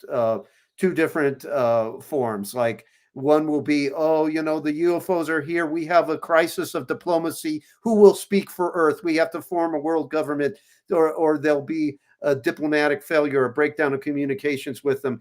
And then the other one would be just the threat. The aliens are eating us. They're here. There's been a cosmic Gulf of Tonkin. Right, so they're attacking our ships. Bill Pullman has to hop in a jet and fight them. And but how do you pull these off? How do you pull any of those off and get the public to actually believe it? They don't. Does the public any longer believe, or did they ever believe any of the nonsense about J6 being an insurrection? Does the public really believe that Putin is this awful man that's trying to swallow up the entirety of the European continent? Right. When NATO's the aggressor. The people's credulity has been strained to the breaking point. And I think that's one of the optimistic things about the younger generation, Gen Z, even though there's certainly a lot of problems, and we've seen, again, the LGBTQ phenomenon explode with that generation. But at the same time, in regards to more of the conspiracy theories, their interest in tradition, the amount of millennials and Gen Z finding the Orthodox Church, that there's a lot of moving parts to what's happening in the world. And we can't get too focused on the negative ones, because those get all the attention. Those are what cause the anxiety and everybody thinks about. But, God uses all negatives for positives. And so even with the younger generation, they're much more aware, for those who want to know, due to the internet, due to access to these different platforms. At the same time, they're probably much more aware about the state of the world than their parents were. So, so it's a blessing in disguise. Absolutely. Yeah. None of these, like the factionalism between the elites, ECB versus the Fed, the BRICS versus the collective West. None of these are an objective good, but it doesn't mean that God doesn't use them to bring about a good, Right. an objective good and everything. And that's what we see happening, and it's probably going to end up happening as this UFO deception, advances and, reaches its culmination. Absolutely.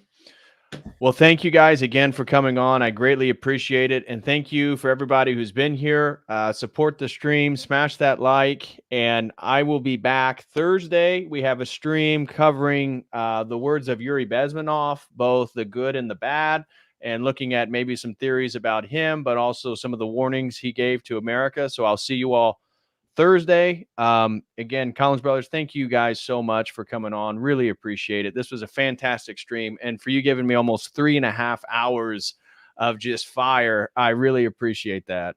That's no problem. Yeah, we gladly give you 3.5 more if you ever like. Yeah. This is a rabbit hole that's very deep.